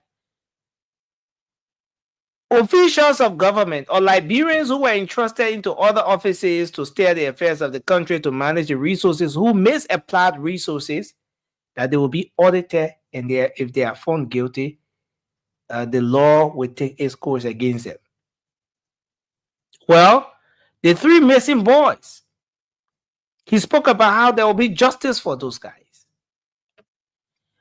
You want to talk about asset declaration? On his interview with the VOA, the president mentioned that he will start with himself, and it will go across, that as a way of making sure that corruption is fought to the letter. He's going to make sure that there's asset declaration. So, is it a mistake that the president is talking about it now? Josh, is there anything wrong with the president coming up 1 year into his administration to re-emphasize some of those things he mentioned during the campaign period? Nelson, I don't see anything wrong with mentioning those things. What it should be mentioned as success, right? It's 1 year. I want you to sit there and say, look, since we came to office, 99.99% of our officials, our ministers, our deputy ministers, and all the assistant ministers that were appointed in this government have declared an asset. And we want to make sure. Nelson, we're speaking of presidential now, right? We want to make sure that the next 5% or the next 2% or the next 1%, because you're 99%, right? The 1%, we want to make sure that you accomplish this thing as soon as possible. Even though you are suspended, we want to make sure that you do it. If you don't do it, you're not coming back to work. That one is passed. This one, there was an investigation. This is a report on the investigation. How do we see it? Nelson, this is presidential. But if you're going to say, we'll make sure, Nelson, it's 1 year later. You're saying we'll make sure that as a declaration be taken into consideration. Nelson, it doesn't. But the president really said we will. Did he really say we will make sure? Yes, that's what he said.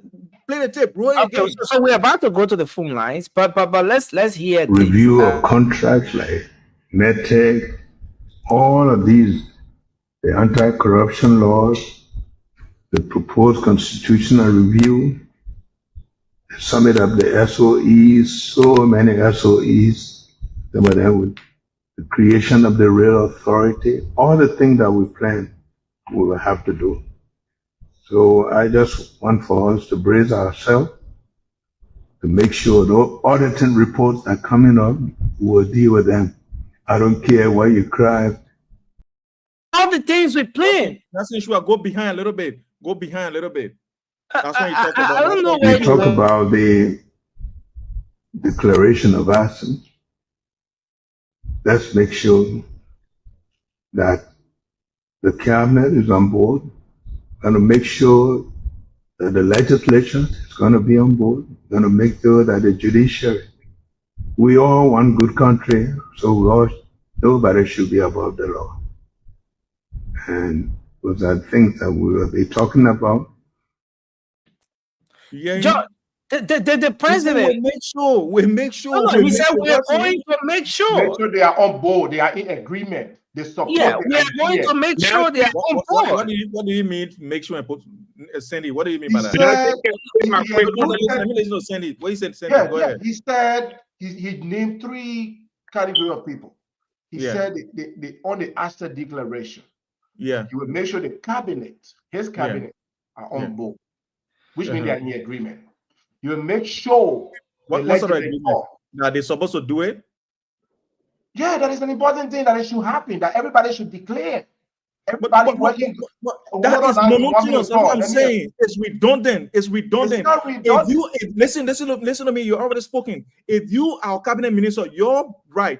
Your obligation is to declare your asset before you take office. So it should not be something that will ask you to make to it's not normal. It's something you have to agree it's with. Not a normal it's practice that you in must the do. country. It's amended. It's mandatory.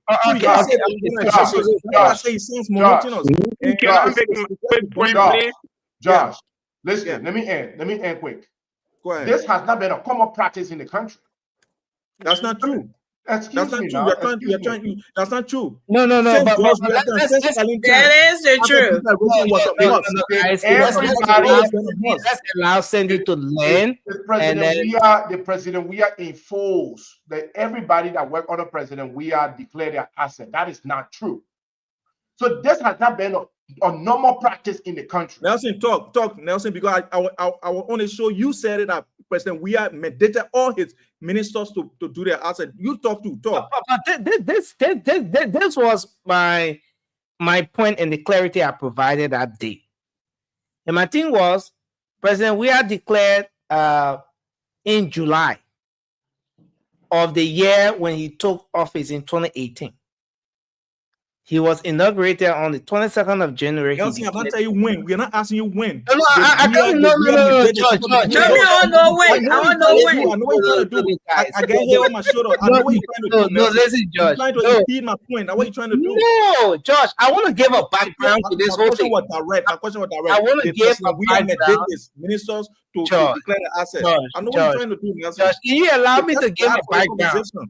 Can you allow me to give a quick point to make? You were making a point, Francis, but let me give a background. When the former president declared in July, then he later realized by somewhere around the end of July, August, that a lot of the officials had not declared. Up to the end of the year, then the president sent a caveat to all of those people, telling them that you have to declare. If you don't declare, action will be taken against you. And there are several publications where former President George Weah warned his officials to declare their asset. But now, maybe we want to go back to that is being committed now then. No. Listen, and even the other day when this issue came up, my thing was the similarity between the two presidents is the fact that they both called on their officials to declare. The similarity is we didn't see this action as in suspending officials with this administration happening under the previous administration. And that was the clarity I provided the other day. And that's the information with respect to that. But you want to end, Cindy, then George come in, and then Francis will make his point. No, Cindy wasn't talking. I was talking. He just interrupted me. He finished. No, Cindy was in flight. So let's allow Cindy to land. Yeah, then we're going to take you, George. Once you land, Francis will come to you. So Cindy, please take just 30 seconds because George is the one. What I'm trying to say here is that this practice is not something that people run to, that is common. Our people, when they come to power, somebody have to enforce it. Somebody have to put pressure on them. If this has been a common practice, we won't be talking about it under President Walker. It wasn't a common practice in any of the past administration. The president is now trying to bring serious awareness to it, right? He suspended folks. Now he's saying this is very important for our governance. So we will make sure that our cabinets see the importance. They agree with us. They agree that this is important. So they will be on board. We'll make sure that the legislature will be on board. We'll make sure that the judiciary will be on board. He will utilize his negotiation power to reach out to the other branches of government to sell this idea. Okay, thank you, Cindy. Thank you. He can't go there to enforce it. Just thank be patient, my brother. Just be patient. Your time will come. Cindy, thank you, because we want to go to the phone lines. Yes, it's one turn now, right? So I just want to quote from a newspaper here. It was written on June 15, 2023, right? And it said Liberia President George Weah has ordered government officials who are yet to declare their asset to do so within a week or face punitive action consistent with law. This is something that has always been on the table with Liberian president for early now. Okay. So I just printed out. That's all. When was the paper published? When was that story published? That's in June 2019. Okay, yeah, that was 2019. 2019, yeah. Okay, very good. So Josh, I'm coming. Let me go now. Nelson was inaugurated on the 22nd of January. Yes, so Josh, what's your argument? No, I'm coming. We're going to give George his time. The government was inaugurated on the 22nd of January 2018. And then in June of 2019, you're talking about 1 year, 6 month period. When former President George Weah was sending the caveat out to his officials to declare. Am I right on that, George? Just before you Nelson, I'm not going to echo respond to you. Just go ahead. Yes, you're right. Okay, but then you can go ahead, make a point. Let's you're right. I wanted that to be clear for the sake of our audience. Then you can go ahead. Let's bring Mickey. I've already understood your strategy. You are always every time you build a condominium. Want to bring correlation? You feed the idea. I know what you're doing, Nelson. It's very corny. It's very corny, but it works. It works. But I will give it to you. So Josh, you have the time. Ask your question. Josh, go ahead. Guys, we shouldn't interrupt our brother Josh. Mickey, welcome to the show. Cindy and Francis, please let's give our brother Josh his time. Josh, you have 1 minute to conclude your point on this talking point. All I am saying is that the president saying this thing at this time in a cabinet meeting, I think is belated. I think the president is just giving talking points to talk to sweet mouth the Liberian people, because after 1 year you are saying that you hope your ministers are on board, or you want to make sure that they are on board with this. You want to make sure that the legislature is on board. It's 1 year later. This is time for enforcement. That's not time to solicit to get views, right? What I think we are what we are because of the way we back these people, the way we respond to things. So look, now I'm not gonna waste my time on it. In my closing, I'll make further deliberation. But look, Mickey, my man, welcome, man, long time. You know. Anyway, Francis, make your point. You know, our brother Josh is but make your point, Francis. I really tried my possible best not to kind of like just put aside other panelists' comments or their own contribution. I want to just stay in my lane. But this one, you just forgive me, I have to do it. My brother Sandy said something about Motorcyclist, and he just contradicted himself. Sandy said, this is not a common thing. You know, but Francis, let me make my point. Francis, let's do it. Francis, I'm sorry.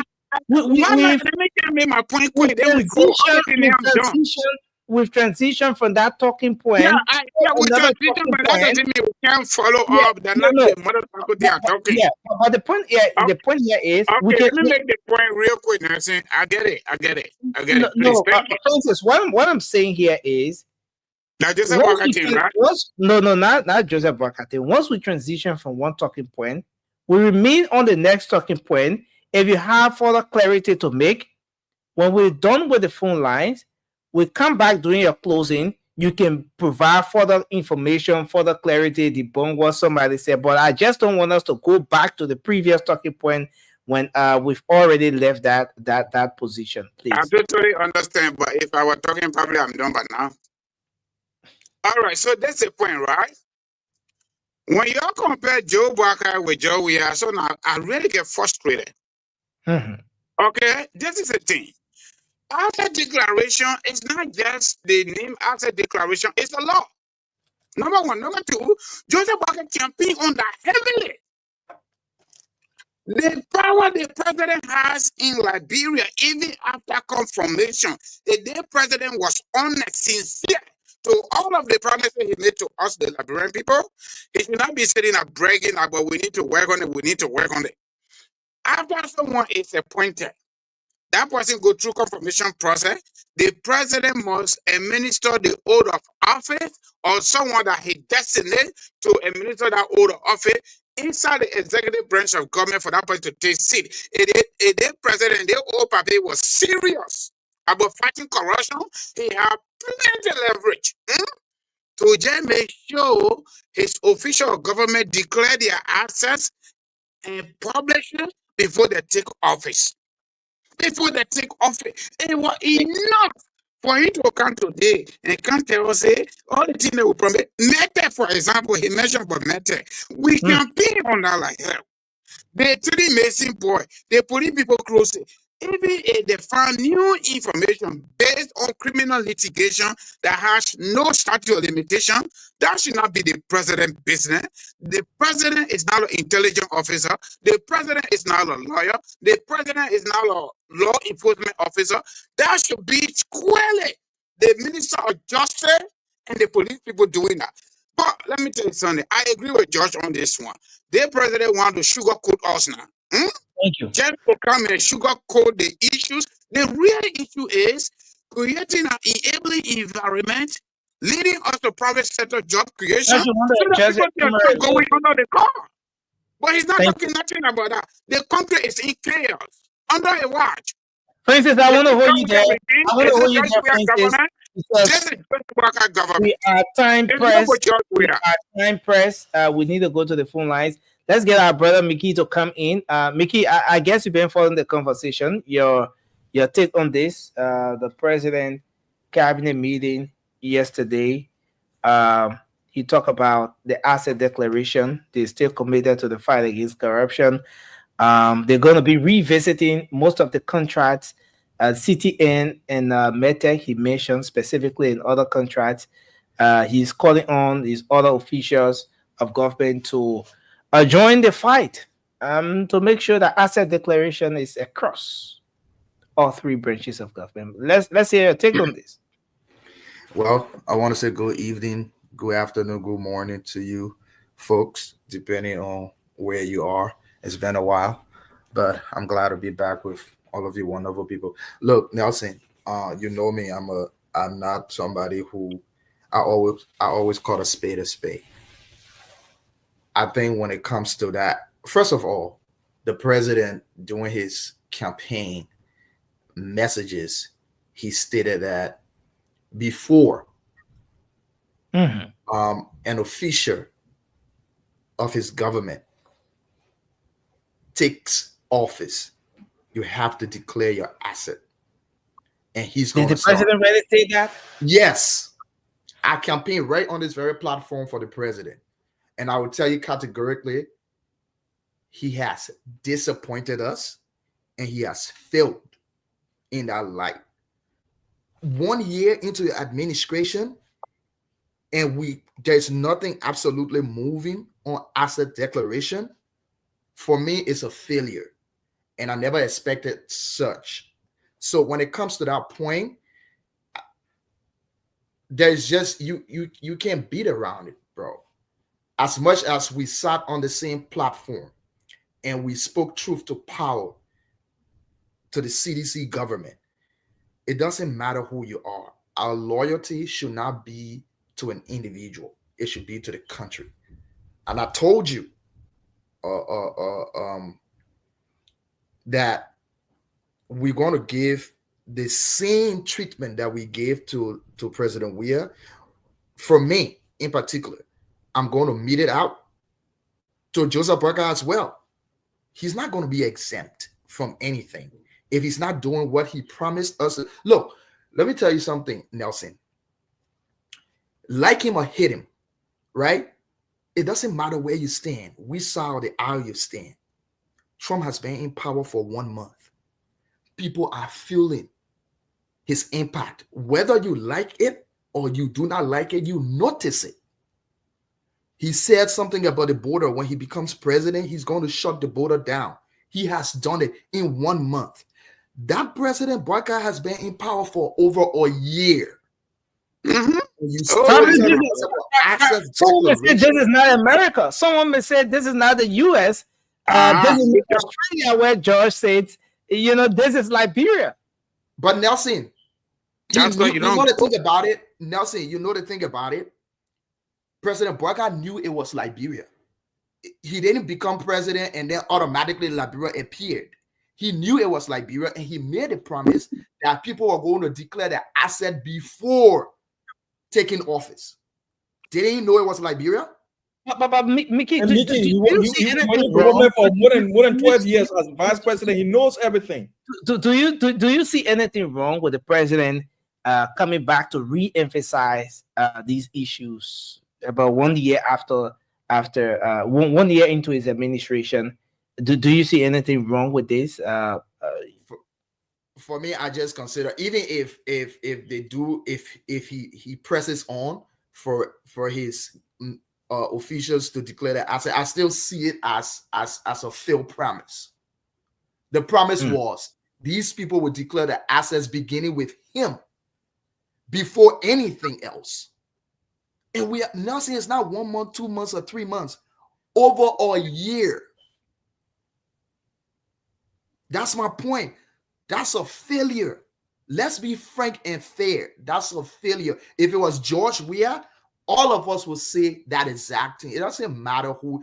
That's my thing. Our loyalties should not be to an individual or an institution.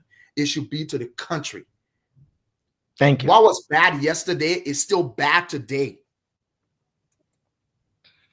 Well, thanks a lot, Mickey. I think we can go to the phone line. I hope you're listening. Thank you, Mickey. I think we can go to the phone lines, take a few calls, and then we come back to do our closing. 0555-101075. We can take like 5 calls tonight. I have to put another WhatsApp up. The regular WhatsApp we use for calls has some issues now. But 0555-101075 is the number. Hello, your name and where you call from? Hello? Yeah, hello, you are live on the program. Let's hear you. My name is Amber. I want to speak on the issue of the police officer, the violence Yeah, the go police. ahead. Hello? Go ahead. Please speak to that. Go ahead quickly. The police and the motorcyclist and cabmen. Mm-hmm. I am a cabman. I take care of the police people. But that's no reason for them doing what they're doing. I personally, I would never take any job in Liberia or anywhere around the world for $150 US. It's below my problem. Oh, $100 US below your problem. Huh? You say you can't accept job for $100, but what do you mean? What are you driving at? What are you ready for? I'm driving at the police for why they are money. Why the money? Because money business. I would never take a job in anywhere around the world, even Liberia. Okay. That's $150 or $200. You get me?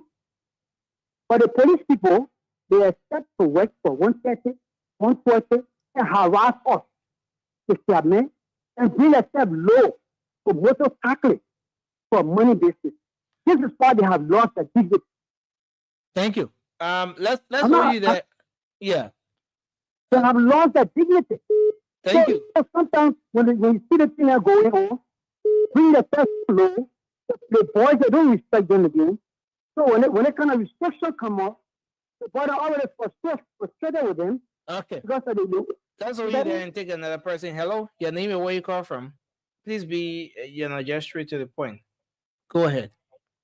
Hello? Yeah, go ahead. You're live. My man, people will not dare go on that kind of international radio to talk. What are you prepared? Do Walker ever tell you that they will declare that for taking seat? Huh? The president said they were going to declare the asset now. You know, right? But you don't say you declare assets before taking seat. That's why you land there. You don't even know nothing about it. Because let Jerry bring over there. Okay, thank you. Thank you very much. Hello, your name and where you call from. Hello. Yeah, go ahead. Yeah, good morning. You are coming very, very, very, very low. My name is Moses. For you around the instruction. Yeah, Moses, go ahead quickly. Let's hear you. Thank you. The last panelist that spoke, he here to Nigeria. This thing is a Baka campaign on it yesterday. It was a major saying he knew that it was Liberia. But he said that the other man should have done. He said Joe should have done it in many times. So expected not to be talking of it now for in a second year. We expect him to be talking different things, to discuss development, but not to go back to all of these things that he said that was bad. But now in his regime doing it, and he expects us to be using him. Those of you guys that are saying that that backing, I don't think you are giving loyalty to Liberia. If you want Liberia to be developed and change, you should not be developed. You should not be defending this thing. Thank you. Thank you. We'll take the last three callers. Hello. Yeah, good morning. Morning. From Lagrom. Yeah, quickly. Let's hear you. This is DJ Constance. DJ Constance, go ahead. Okay. I want to raise emphasis on this asset declaration. I've been around Africa. Okay. It's nothing like the same. I've stayed 21 years in Nigeria, just on Friday. The same with when the government took over on the 15th, 2015, they make noise for asset declaration until the next election, 2019. They also make noise on, I don't see it being late. It didn't take 2 years and the president emphasized on asset declaration. That's my point. Okay. So you think it's not late? You think it's all right, thanks a lot for your input. Let's take another person. Hello. Hello? Can you hear me? Are you there? Okay, so we lost that person. 0555-101075. The line is freezing. So we have a temporary WhatsApp number up in case you want to make an input via WhatsApp. Hello. Yeah, hello. Yeah, please go ahead quickly. You're live. My name is Mustafa Kezulu. The asset declaration, the president says is so just what the other panelists say, they're trying to blackfoot the Liberian people now to say, oh yeah, the paper hold it to the minister or other people. But here say he take office before he declare his assets after 4 months. And which is not supposed to be like that. According to the after law, 4 months? Yes, the president take the office 4 months before he declare the assets. When did the president take office? The president took office in January 22nd, 2024. When did he declare? And he declared his assets in April. So from January to April, it was actually in February, at the end of February. But thank you. Yeah. But the law here is you should declare your assets before going into office. You know how many weeks when you do office, how many weeks you can able to take to make yourself rich as a president? Before declare your assets? Again, let me it's very important to say this. There is always, as per the law, there's a grace period of 1 month. There's a grace period of 1 month. So that grace period is there because so let's assume John Brown's supposed to take office on so date. You didn't do it. Okay, let's assume you didn't prepare your asset. You didn't declare your asset. But at least in the space of 1 month, you should be able to declare. But you know that you're going to take office, right? Mm-hmm. As a president, it's not like minister, it's not like any other person. President, when you win elections, you know that you are winning elections. You are declared that you are president. And then within that period, you are preparing yourself. They give you another month to prepare yourself to take office. While within that time, you can prepare your assets. All right. Thank you. Thank you very much. 0555-101075. We'll take the last caller here because we are out of time. Hello. Let's hear you. Hello. Good morning. Good morning. Go ahead. Karimu Kamara calling from Karatam. Go ahead quickly. Yeah. Let's be discussing the fact on the platform. We're listening, we've been monitoring the country, we are here doing the campaign, and up to this time we are here. I listened to what I'm talking about. Let's carry the country first. I don't want to believe that. The asset declaration, the president has tried his best to keep emphasizing on the asset declaration. You will not lay this minister down and call their throat. We monitoring the asset declaration. Even the other men that have the land to say the president was not in the confirm of the law. It's not true. Mm-hmm. He did the actual time that he could declare his asset. He was in line. And then always down over the platform, this man repeat to emphasize on the asset declaration.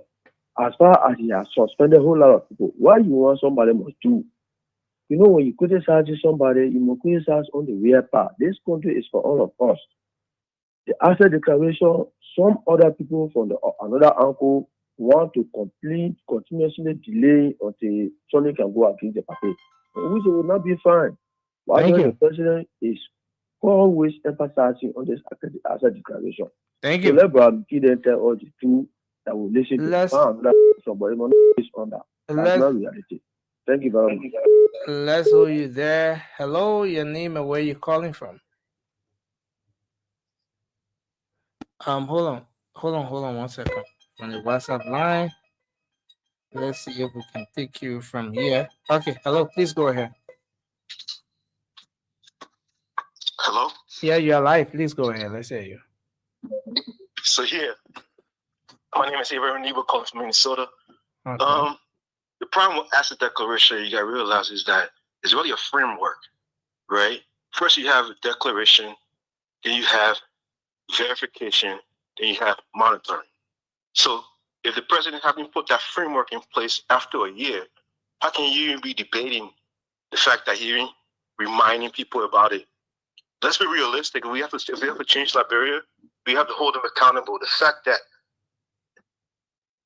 he said he wants to declare the asset, let him put the methodology in place first year, and see how's that working for the country. But none of that is in place.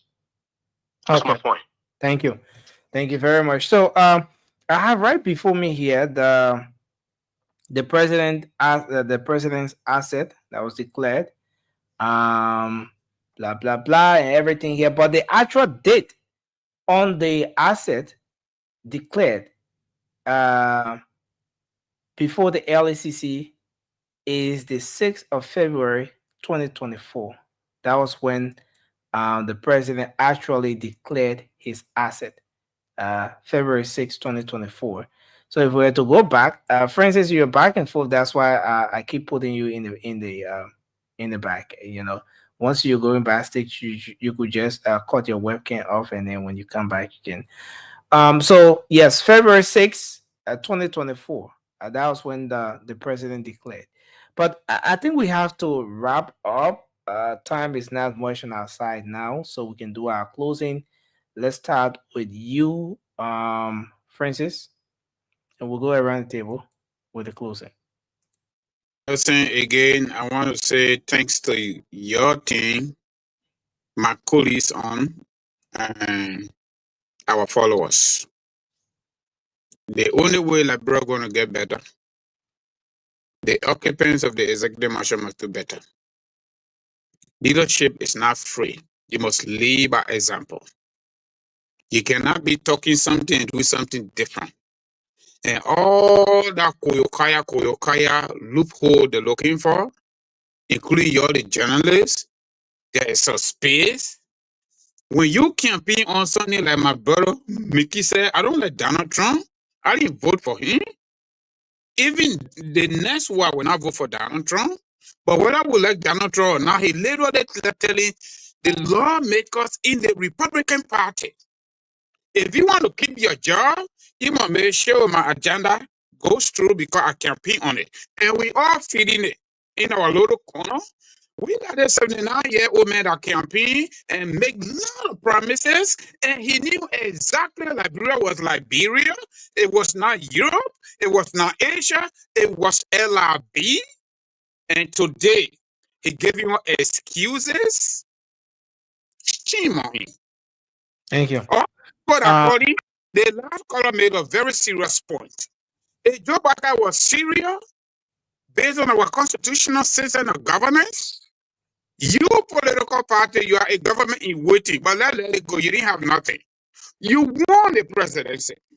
The outgoing president graciously considered defeat.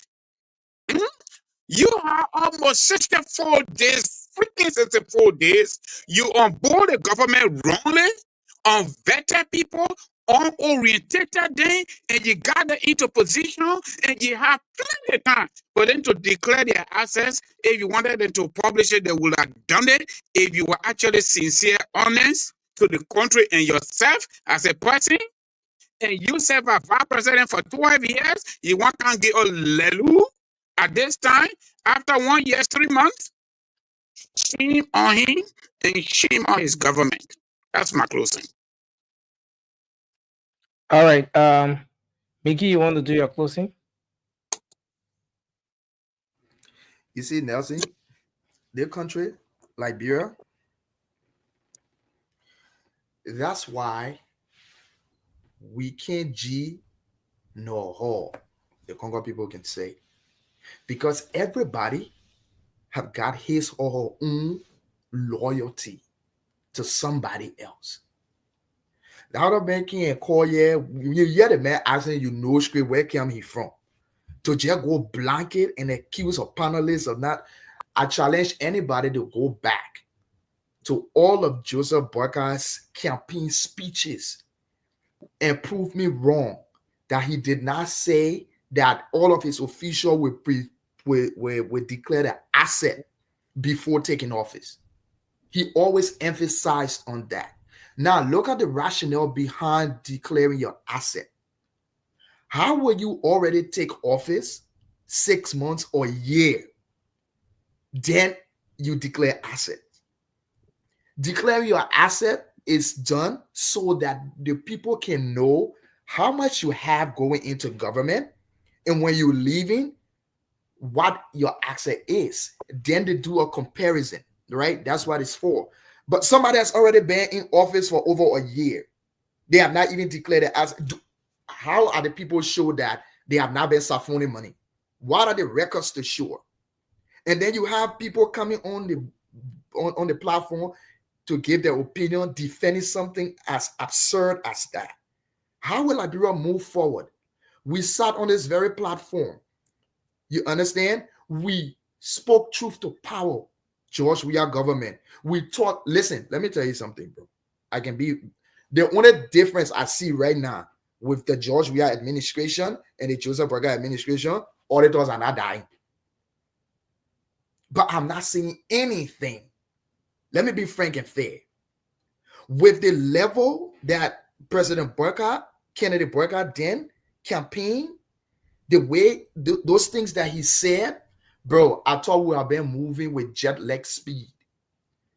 And I don't like people making excuses that, oh, the other government, they spoiled so much, they did this. Listen, man, all of those things were visible when Joseph Burger signed the contract with the Liberian people. He knew all of those things were already there.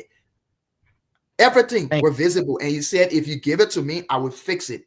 So I don't like people to be giving me those excuses. So far, so good. We have not seen anything, bro. Thank you. Thank you, Mickey.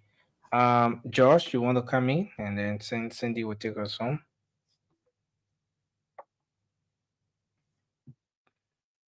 You are muted. Yeah, look, Nelson. I want to thank Mickey for coming on because, we sound redundant now because people feel that because we supported President Weah, so anything the government does is going to be bad. Well, look, at some stage, we have to cut to the chase and know that Liberia is all we got. That country, I don't care, there's deport me from Australia here. No one can ever deport me from Liberia. That's where my neighbor's twin was buried, and that's where I would go. And holding that constant, we need to say the truth when the truth is to be said. I see people on here, as soon as you say something, they want to trace it, including you, Nelson. When people say something against the government, you are accusing me. You are accusing me of Nelson, I'm serious about this. You've been arm twisting me. Anyone who wants to say something against the president, you will arm twist them. I don't know whether you are afraid for your life or what you're afraid of, you are getting paid. I don't know, but I want to thank whoever is paying you, you're going to continue to pay you because you are doing a really good job at it. I know that's a diversionary tactic. It's not going to work for me. It's not going to work for me because George has the freedom. George can come on the show and say whatever he wants to say. But when George doesn't have the luxury of time, and maybe when George is being you heckle me, Nelson. You heckle me when I want to say something. Is few, then it means that Nelson has a side. But I think I'm used to that. Nelson, let me just finish up. Party journalists, but it's good that way. But, let me just finish up. Nelson, this president went on VOA before he took power.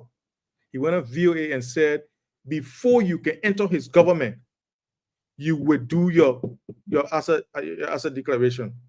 And then 1 year later, he's saying that he want to make sure that his ministers are on board with making asset declaration. Nelson, how does it sound? Even my brother Sandy here, he's here sitting down with I don't know, with a dry face in front of the camera saying that, oh, he's doing something anyway. Is that why you voted for? He would do something, or he must do something at this point in time? For me, look, we have become family on this show. And sometimes what we're supposed to say to each other, sometimes we have to be very conscientious, right? How to say it. We got to be moderate. And because we're speaking to a diverse, of people, we have to be, a little bit, a certain level with it. But what I want to say, I'm disappointed, even though I did not vote for President Wakai. And guess what? I was looking forward to seeing him do something good, actually. Because Nelson, the only thing that I'm here for is to see a better Liberia, Nelson. I'm here for George Weah to become president again. If Liberia will be good and George Weah not become president, I'll choose Liberia being good and Liberia being better. I'll choose that right away. It will be the snap of a finger. You don't even have to persuade me, Nelson. But this president is speaking. So, ladies and gentlemen, George just told us that once we actually become president again, George just said, I don't care how you feel with developed country. But no company coming. He saying a developed country, but no company coming. He saying we develop. How you a developed country? You think that just to talk to developed country? And then say, look, Nelson, the thing is that, and then guess what? The people who are not friends with him, he can quickly investigate and take them and suspend it. But when you're his friend, he will leave there. Thank you. Then he say he's fighting corruption. It's just he's nitpicking things, and he's just, I don't know. This president should be playing with his grandchildren at home. That when he tell them the story, the next morning he wake up, he will forget that he told them the same story. He will tell them the same story. My grandma used to do the same to me. And I used to be tired of stories because she would tell the same story more than 5 times. Thank you. How are you doing that to Liberian people? They are the same people and doing nothing about it. It's sad. The race car that you were begging to put on the track, will put on the track now. It's just sitting. Sandy, you want to come in? Well, Nelson, there are 2 major topics discussed tonight. One of them being the issue of enforcing the traffic law in the country concerning the bike riders, stopping them from riding in certain streets around Monrovia. I want to add my voice to the Liberia National Police Inspector General that no amount of protest should make them to back down on those regulations. No country can function without laws. Central Monrovia should be a place of no-go zone for bike riders. I think it should be strictly restricted to taxis and other means of transportation. Let the bike riders be redirected to other parts of the city and to other parts of the country. And subsequently, we can also enforce that every bike riders wear helmets all across the country, and that every bike rider only transport 1 passenger at a time. I think we can get there. Okay. On the issue of asset declaration, look, I said it here, this is not I'm not making an excuse for the president. I'm only acknowledging what the president has done. And want to agree with him that, want to add my voice to his voice, that the issue of asset declaration is very important. And every cabinet members under the executive branch should see reason to declare. The legislature should also see reason to declare. And the judicial branch of government should also see reason to declare. The president has taken some actions that are commendable. Are they enough? No. Were they timely? No. But are those actions commendable? Yes. 450 government officials were suspended. That's the first time in the history of our country where a sitting president will suspend 450 officials from his branch of government because they have refused to declare their assets. So I think that will bring awareness, the importance of that to people. What the president was trying to do in that video we watched was to encourage, was to bring awareness, was to re-emphasize that this thing is very important, and we should all of us in the 3 branches of government should respect this, and we should do it. So, enforcing certain things in our countries can be very complicated. We know the system we have is very weak, but when we have a president that has taken action, suspending 450 and bringing continuing awareness to this discussion, then that's something we should commend. And then we should add our voices to him and encourage everyone else in public sectors or in public that are responsible to carry out some public functions to uplift our people to declare their assets when they are appointed, when they are elected. I agree with Mickey. Mickey, it shouldn't be done, 6 months after, 1 year after. I think it should be done, before you, right after you are appointed or elected. But we still have a weak system. So that's something we can push. And I think the president bringing awareness to it is something that is commendable.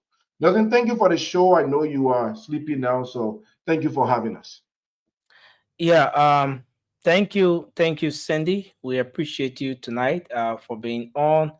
I want to say thanks to our brother Josh. Thanks to Mickey. Mickey, has been a long time. We hope to see you here as often. Thanks a lot for being on tonight. Thanks to President Brakai's nephew or son or cousin, Mr. Francis Dunno. You will say nothing. The Angola getting job, so he vet. Yeah, so someone wrote a comment here. What is the comment? What is the comment? You know, the person name is Ruth Goba. You know, I don't understand these people. They believe that. Comment section people. That's a community there all by itself. Right? I just want to say something. People believe that when you argue for a candidate or a political party and that person comes to power, that means you want job. They don't get it. Liberia, I have a family in America. That government in Liberia cannot pay me they can't even pay me more than $5,000. You know how much I earn in America every month? I have a family here. I can't go leave the money I earn in here to go sit down and say love for country. All the people know you want that job. That people point of view. Hey, but my point of view, I clarify it's stupid to me. It doesn't make any sense. But at the end of the day, when people are limited, that's what they say. No, Mickey, they are very controversial. He's very controversial. I don't understand Liberian people. Tonight, we look forward to being here tomorrow. Until then, have a good night.